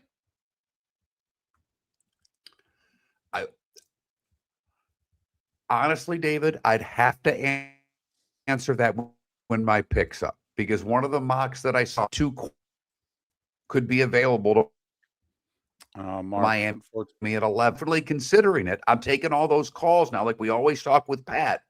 I know what my options are when that pick comes. But if they think there's a guy at 11, I need you to stop only because the first half of that you're digitized and we didn't get it. So I think you said something about you've seen some mocks where certain guys were on the board. Right. The top 2 corners, and I can tell I'm spitting around right now again, but they said the second best corner in the draft could be there at 11. If that's someone that they think is that valuable, then I'm taking all those calls like that Pat Kerwin always talks about. You've got the deals laid out on the table. But if a certain player's there that I think's the guy that I want, I don't move. But David, I'm taking every call right now, and I'm ready to make that move should the guy I want not be there. I'll tell you what, though, he better be worth it, because in theory, you're trading down and you're passing on a starter. And I don't just mean however far you're trading down, 18, 19, 21, but what you get in return, in theory, with all the holes they have, Mark. I mean, they look at their defense. He's probably looking at that board going, yeah, only 3 or 4 of these guys are going to be here in 27. So if you can, you can go from 1, really good, but you can get 2 good, and you're Miami. That's got to be a tough call, because you don't have a ton of good players. Isn't the object to get as many good ones as possible? If you can get 2 good, 1 very good versus 2 good. No, I'd take the 2 good. I know where you're coming from. And again, what I said was, if you have a guy that you think that highly of at 11, if a player starts falling that you really want. Now, I don't think Bain's there at 11, but you know what I mean, because there's been talk of Bain with his height and things like that. All of a sudden, something happens where a guy that was projected to be in the top 5, 7 sitting there at 11, do you take him? Right. And by the way, you can get a great player at 11. We could rattle off 15 examples off the top of our head. I'll just give you one recently. The Bucks got Wirfs at 14. So it's not just potentially I'm passing on a very good player for 2 good players. You could be passing on a great player at 11 for just 2 good ones. So, yeah, it's a hard call. I agree with you, Mark. I mean, if you're convinced I'm passing on a great player, you don't pass on great players. You pass maybe on a very good player, but you don't pass on great players. And I'm just as high on, the Dolphins could trade out of 11, but I've got 3 third-round picks. Can I go up into the back end of the second round and get someone that I think's really good? I know you need lots of guys, but, there's also the side of this. If you draft 4 or 5 guys that are all starters, you know what happens? They all become free agents at the same time, and you can't keep them all. So are there moves that you make to get someone better? Well, if you trade down in the first round, you're probably acquiring a day 2 draft pick for the move. That gives you maybe a 4th third round pick. And so you certainly could use 2 of them to move back into the second round and get a guy that you're like, oh, we can't pass this guy up. Can't believe he's still on the board. We got to get him. Yep. And the other side of that is, David, if I'm trading down out of that pick, this is where I might be look, and I know I'm not going to be good. This is where I might consider, can I get a second and 27 as opposed to a third and 26, if you know what I mean? Uh-huh. Yep. So this is, Miami has a lot of picks. This is going to be a big test for the new general manager. For a guy who said at his opening press conference, quote, "I love draft picks," unquote. And Mark, you've frozen up on us. So Miller and Moulton, millerandmoulton.com, Miller_Moulton on X. The Dolphins, one of many teams yesterday who gave kind of a state of the state address as to their football team. But there was some news that came out of those state of the state addresses. All right. One of the biggest ones, I think, is Sean Payton's handing over play calling to new offensive coordinator Davis Webb, who was the quarterback coach last year. And they kept him, by making him OC. Well, it turns out they kept him by not just making him OC, because other teams wanted him as OC, but they were willing to give him play calling. Turns out Sean Payton's given up play calling. I don't think Sean Payton's ever not called the plays. In New Orleans, earlier in Denver. So this is a huge move. I mean, we all joke that with Sean's ego, how many games does it take for him to take it back? And I will say Sean Payton, when he was offensive coordinator of the Giants in the late 90s, early 2000s, had play calling taken away from him by Jim Fossil during a season. And I believe it was the season in which they went to the Super Bowl. So he's been a part of it. That is for sure. The Lions are going to Munich. For those that are into that sort of thing, their opponent has yet to be revealed. And the Falcons let everybody know, we're releasing Kirk Cousins 2 weeks from today, March 11th, the first day of the new NFL season. We're cutting them loose. I'm surprised. I am, for this reason. You publicly say that you're not 100% sold that Penix is the guy. And you also say you're not 100% sold that Penix is going to be ready for week 1. Well, then what are you doing at that position? Are the Falcons going to be a surprise Malik Willis candidate? I mean, Kirk Cousins went 5-2 last year, filling in at the end of the year. He was 6-3 the year before that, before he got hurt. And you're like, nope, we're done. Now, Pat Kerwin on this show said he thinks there's a possibility they're cutting him and they're going to re-sign him for something more favorable for them. That's not how Kirk does business. Check it out. Ever before. So I think that was that's a very interesting storyline. Complete new GM and president in Atlanta. Are they going to get somebody to challenge or supplant Penix? Because remember, they had nothing to do with him. Your roof is your home's first line of defense. At Pelican Roofing of Florida, Ronnie John and their team bring years of experience to protect what matters most, your family and your business. From residential repairs to large-scale commercial roofing, we deliver honest work, fair pricing, and quality you can trust. An upgrade on your roof can lower your insurance costs. Don't wait for a leak to turn into a disaster. Call the experts at Pelican Roofing today. 1-866-9-PELICAN. That's 1-866-9-PELICAN. Online at pelicanroofingcompany.com. CCC 1332512.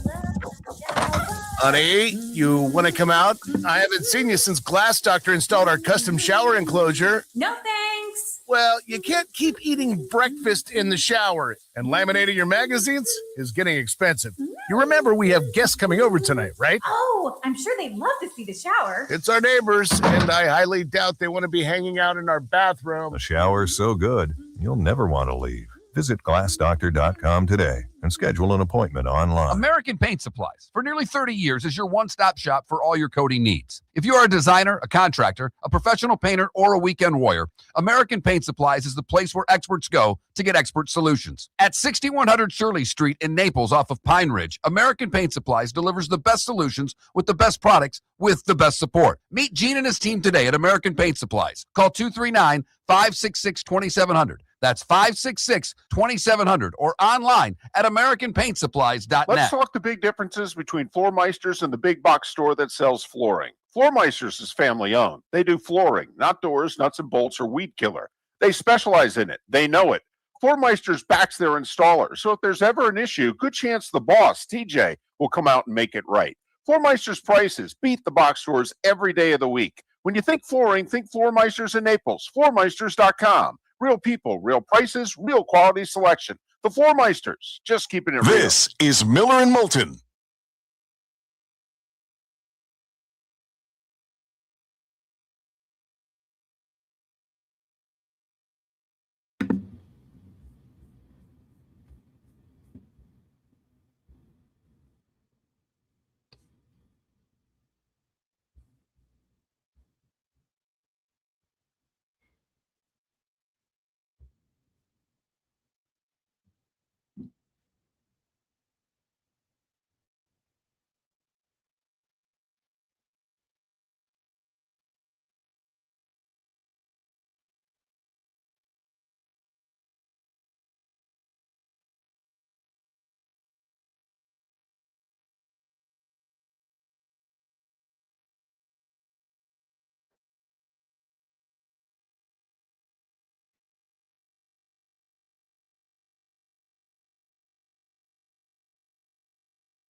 Hopefully this will stick for the rest of the show. Yeah, hopefully.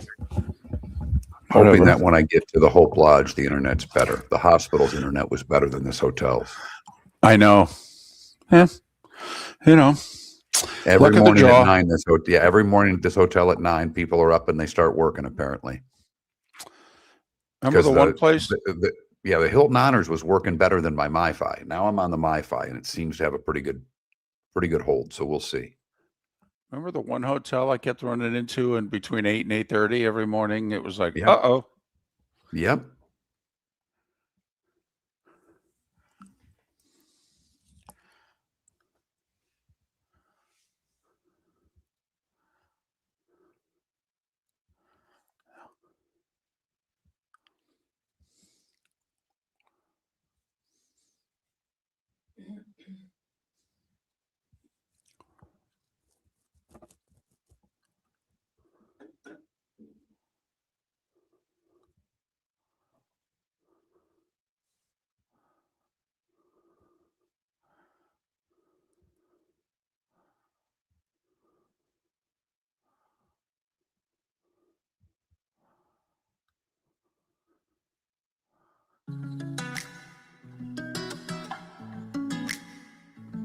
Welcome back to Miller and Moulton.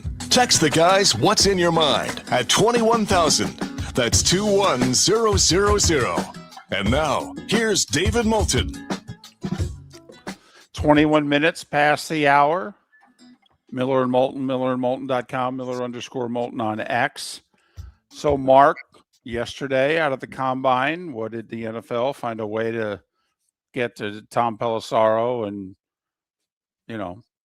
what's his face there with ESPN?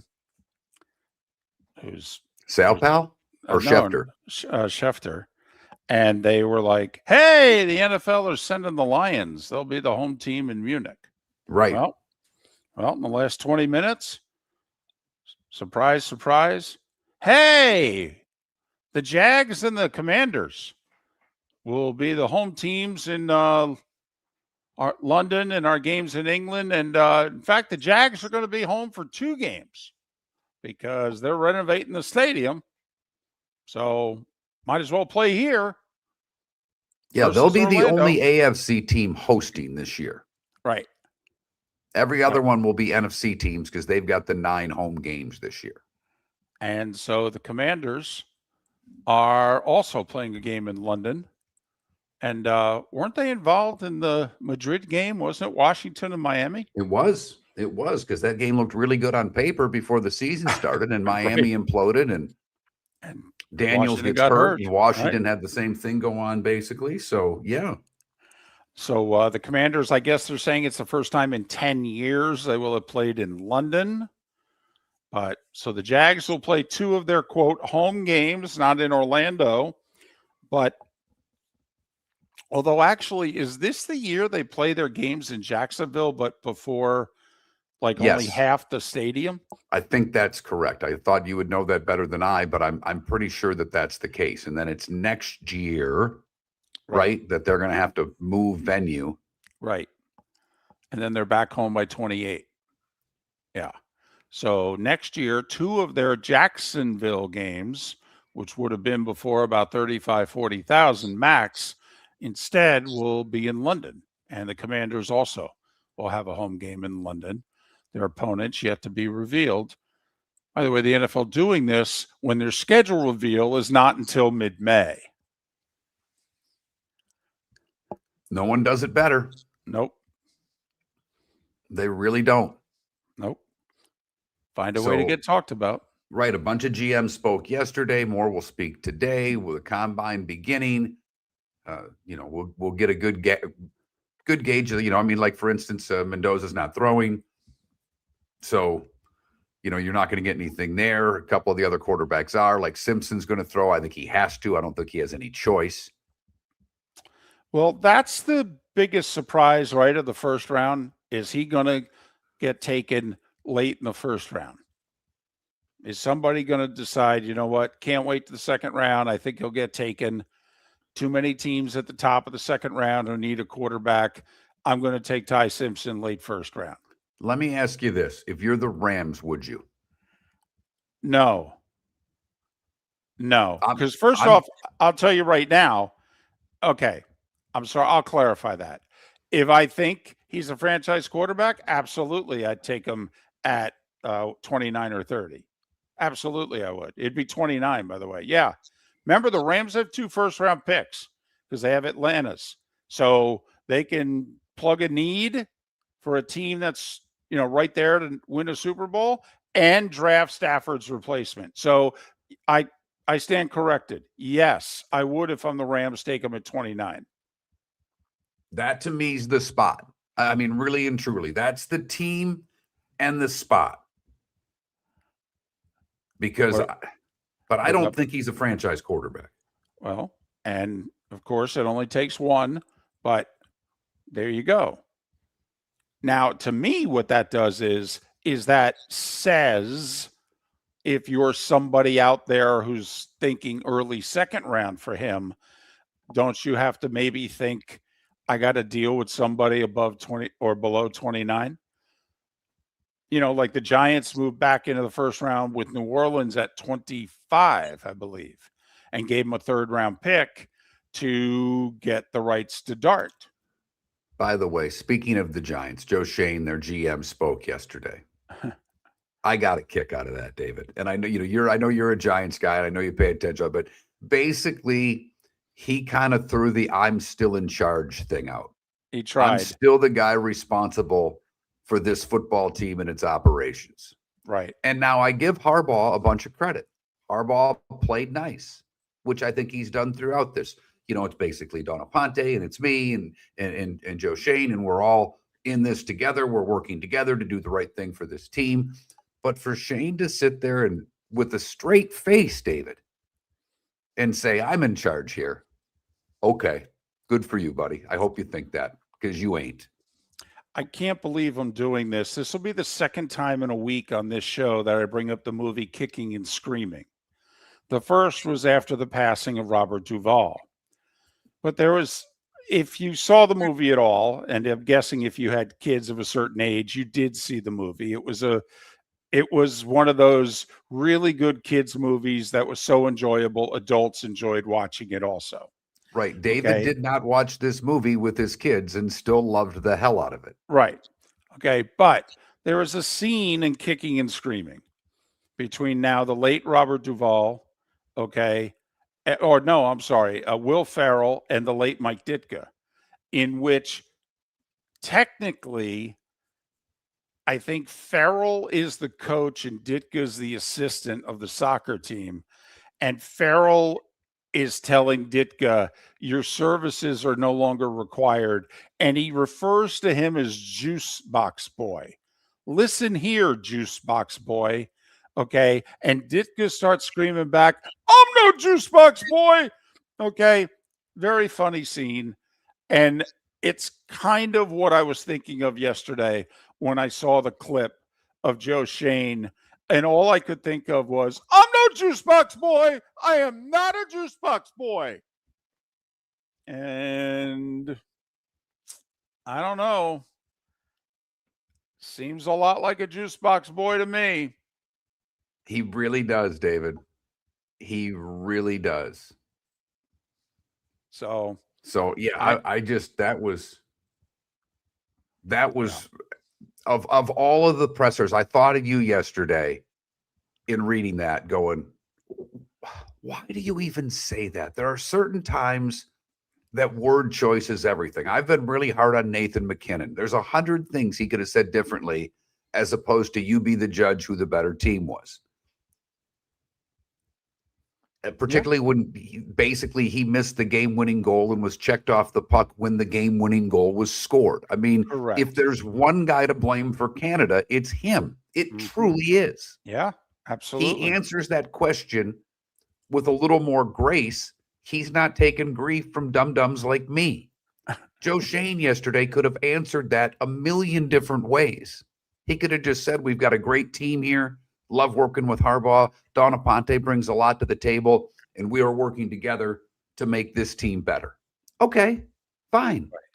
You answered what the truth is, and we all know the truth to be. Instead, you looked into a microphone, into cameras, and you lied to all of us. And if you believe the lie, you're George Costanza. Well done, sir. Right. Our roles are clearly defined. Everybody here knows what their job is. All right.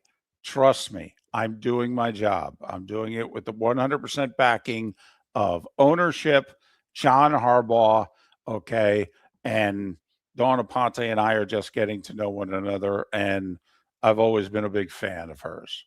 Okay, blah blah blah. Right. But I'm still in charge of this team. I'm the director of football Right. operations. Oh, Right. does anybody believe that? So Over under Joe Shane is still with the Giants a year from today, because I am doubling down on no way. Oh, no way. No way. No way, David. No. He was given a 1-year parachute. Go call all your people, line up your next gig. Okay. You've been replaced by Dawn Aponte. Okay. And, knock Harbaugh yourself doesn't out. want you. He's in charge. Right. That's the end of the story. That's Right. just the way that it works. Right. We let Harbaugh have the roster. Therefore, you're not needed anymore. Right. Miller and Moulton, the good, the bad, and the ugly. Today was a day when and what's on tap. It's how we finish things off during the Diamond District bonus hour. Your roof is your home's first line of defense. At Pelican Roofing of Florida, Ronnie John and their team bring years of experience to protect what matters most, your family and your business. From residential repairs to large-scale commercial roofing, we deliver honest work, fair pricing, and quality you can trust. An upgrade on your roof can lower your insurance costs. Don't wait for a leak to turn into a disaster. Call the experts at Pelican Roofing today. 1-866-9-PELICAN. That's 1-866-9-PELICAN. Online at pelicanroofingcompany.com. CCC 1332512. When Glass Doctor replaces your windshield, we don't just send you on your way, we send you off protected.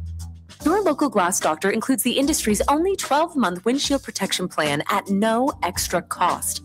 That means unlimited chip repairs and even a one-time replacement if needed. High-quality service backed by real peace of mind, right here in your neighborhood. Glass Doctor, Glass Doctor.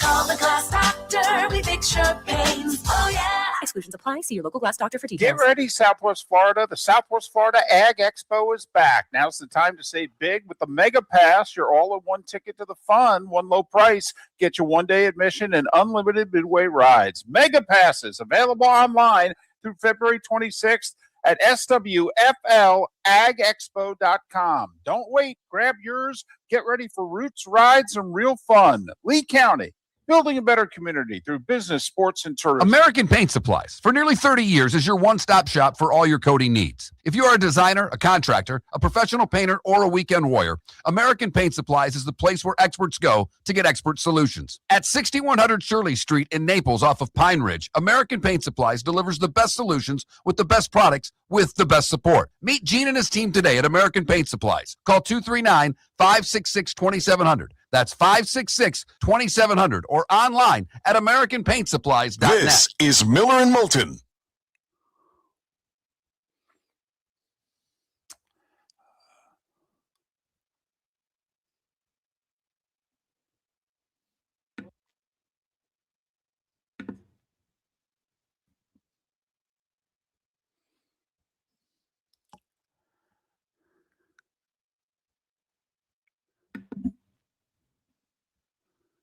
Hey, David.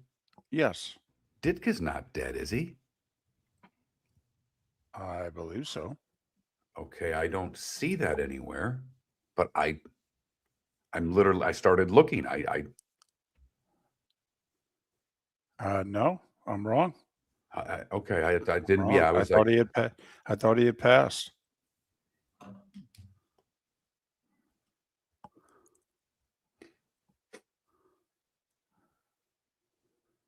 so I did the ancestry.com thing because I was told my DNA was going to change. Now I've been told that that's not true. But I paid the $29 where you can dig into your family tree. Now, the irony is I'm not very French, even though my mother's maiden name is Bordeaux. But Okay. even the more wild part is on ancestry.com, I've been able to track my mother's parents and my grandfather, who was the Bordeaux, back to like the 1500s. Huh. And they came from Normandy. So I'm still trying to figure out where I only have a very limited amount of French in me. But I'm much more Polish. I'm a Polak. Huh. Because my grandmother's family, a lot of them came from Poland.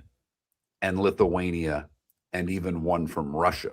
But it is when I'm going back to the 16th century and they think they found my relatives, that is bizarro to me.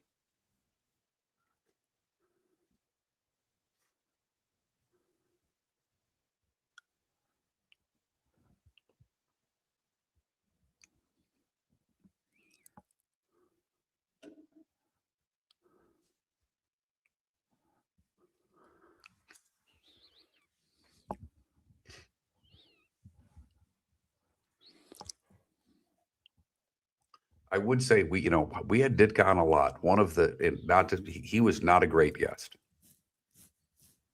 He never gave much. No, he would. I will say his answers were quick, though. He would. Yep. And so he would answer a bunch of questions.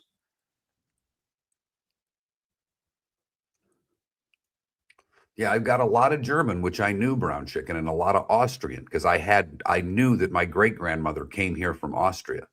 But the Polish was one that I did not see coming because I didn't know where that came from. But I got a lot of that part of Europe in me, the Austria, German, Poland.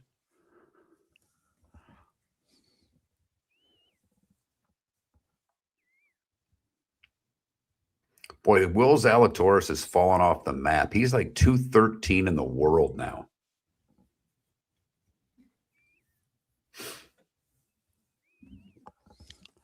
Back injury. Major back injury. Big tournament for him, Sonny.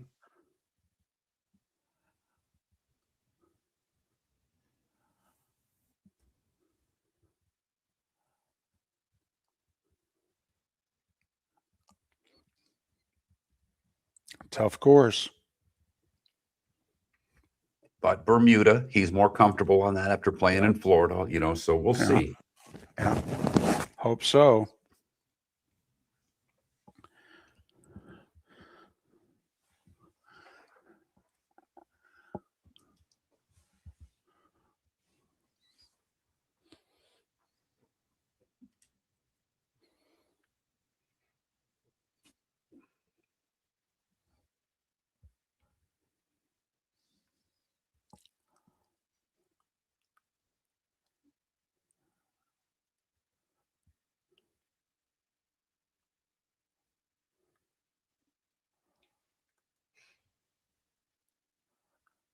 Yeah, there's some other big name guy who didn't win at Riviera either.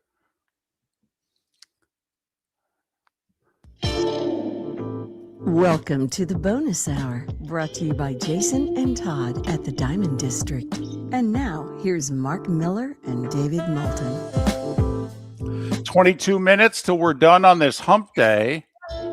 I have to begin with an apology. In 40 years of broadcasting, I've never done this before. I've never said anybody is passed who is still very much alive. But, for whatever reason, don't know who I got him confused with or what have you, but I said that Coach Ditka is no longer with us. He's 86 years old and living in Chicago. So my apologies there. Don't know if I was thinking about Robert Duvall in the movie. Don't know if I was thinking about Butkus.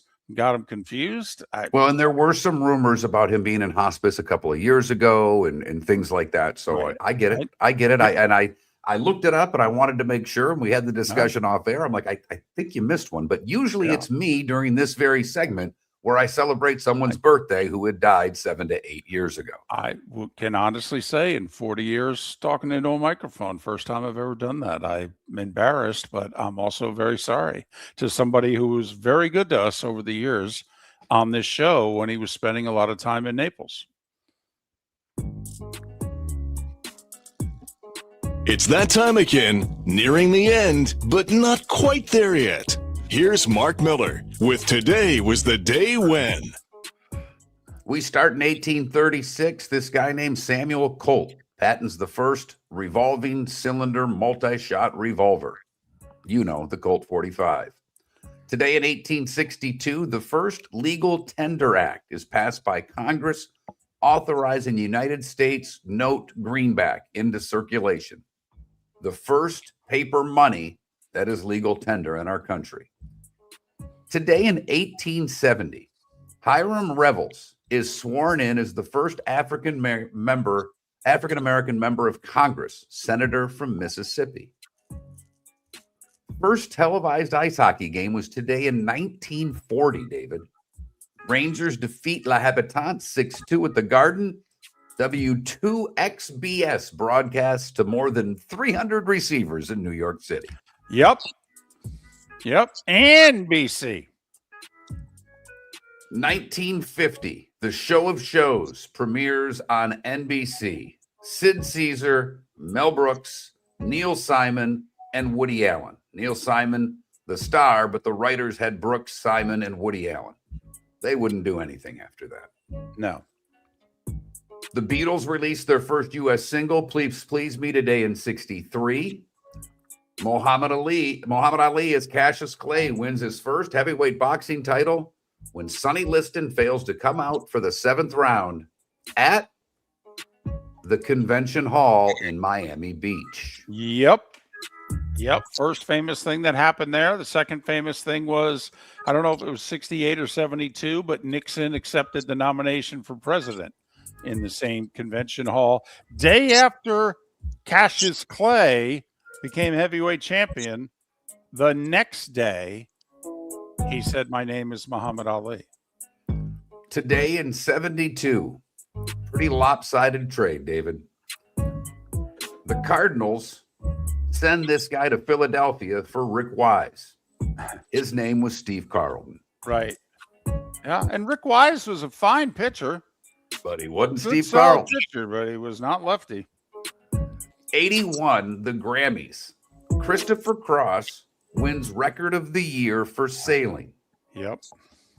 It was a huge upset. Let me give you the songs that were also nominated. Lady, performed by Kenny Rogers. In 81, Kenny Rogers was a big flippin' deal. By the way, Lionel Richie wrote that song.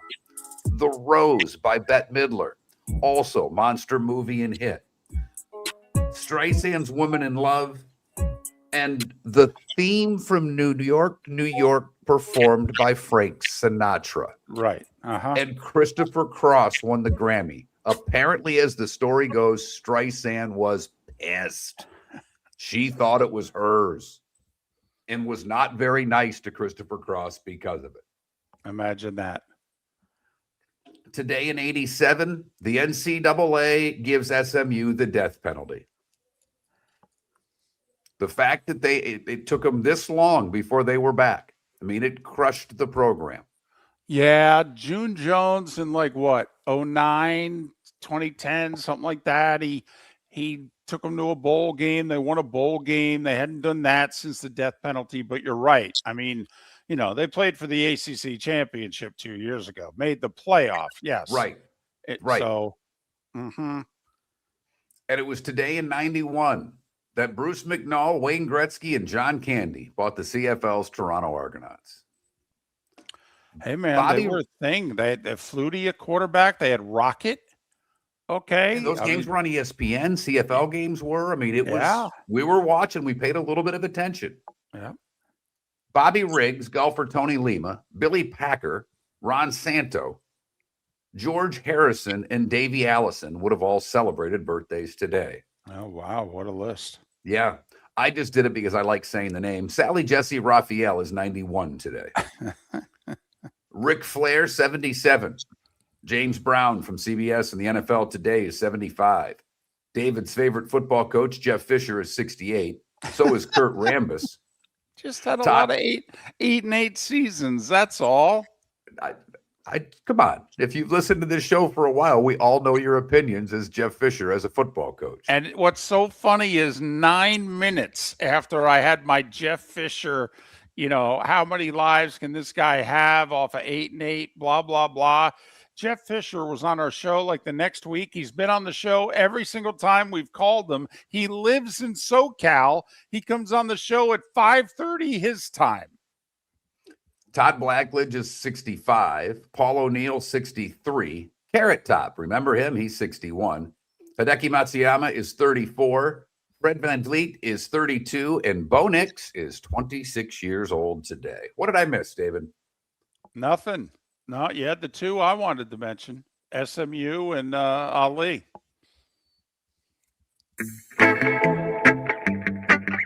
Time to see life a little bit differently. Here's Mark Miller with the good, the bad, and the ugly. What you got, Mark? A sad story that is an unbelievable, heroic effort by people you would not think of. A 2-year-old girl who was allegedly abducted from her home is now safe because of a moving crew and a gas station security guard.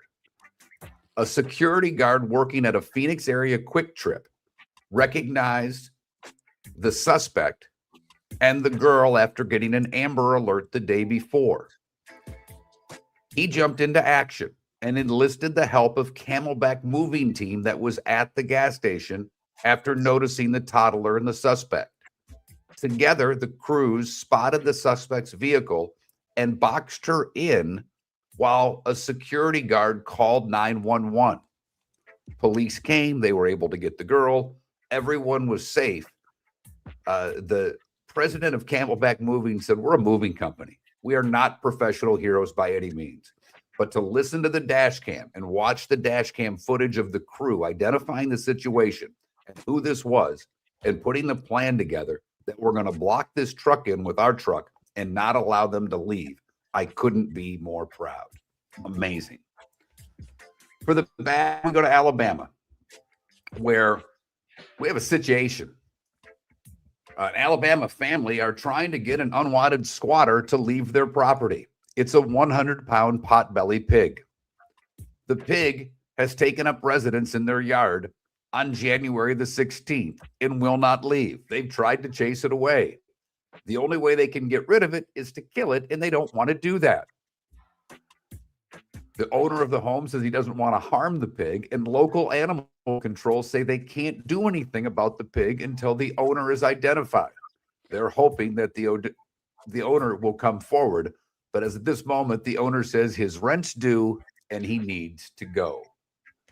Finally, the ugly. We've got some garbage in Ohio. An individual who fled a traffic stop was caught hiding in a garbage can. Happened earlier this week. After he was pulled over, he took off on foot and the officer briefly lost sight of the person. A garbage collector opened a trash can to find the suspect, who police have now dubbed Oscar the Grouch. And that is the good, the bad, and the ugly on today, February the 25th. And it's brought to you by the Cape Coral Police Department, hiring new officers, great base pay, overtime, and bonuses for being hired. Other jobs also available. For that information, you go to capecops.com. That's capecops.com. 6 games in the association tonight. It's a pretty good ESPN doubleheader. Thank you very much. OKC at Detroit. It's only the two teams with the two best records in the league. 7:30 on the 4-letter network. And then 10 o'clock tonight, Celtics and Nuggets in Denver. That's a good double dip right there. Really is. It really is. College hoop. Only one system played tonight in 7 games, and that's Florida, 6.5-point favorites at Texas. 7 o'clock on ESPN2. Remember, they just did something no team has done, at least since they've gone to 64 plus teams in the field. Florida's won their last 4 conference games by 19 or more points. Can they cover 6.5 in Austin against a Texas team that's bubblelicious? Big game tonight on the NBC Sports Network. Is that what they're calling the? Yes. They gave it the exact same name as the old? Yeah, they really went all out on that. I mean, they worked harder on that than we did Miller and Moulton. St. John's at UConn tonight, 7 o'clock on the NBC Cable Sports Channel and Peacock. So Lightning back in action tonight. The NHL gets going tonight. Finally, 7:30. The Leafs and the Lightning. Big one for both. Obviously, there was no team playing better hockey than Tampa Bay before the Olympic break. And if Toronto wants to make the playoffs, they got to start beating the teams in front of them. Tampa's in front of them. I think they're 6 points out of a playoff spot. I believe right now. Exactly right, David.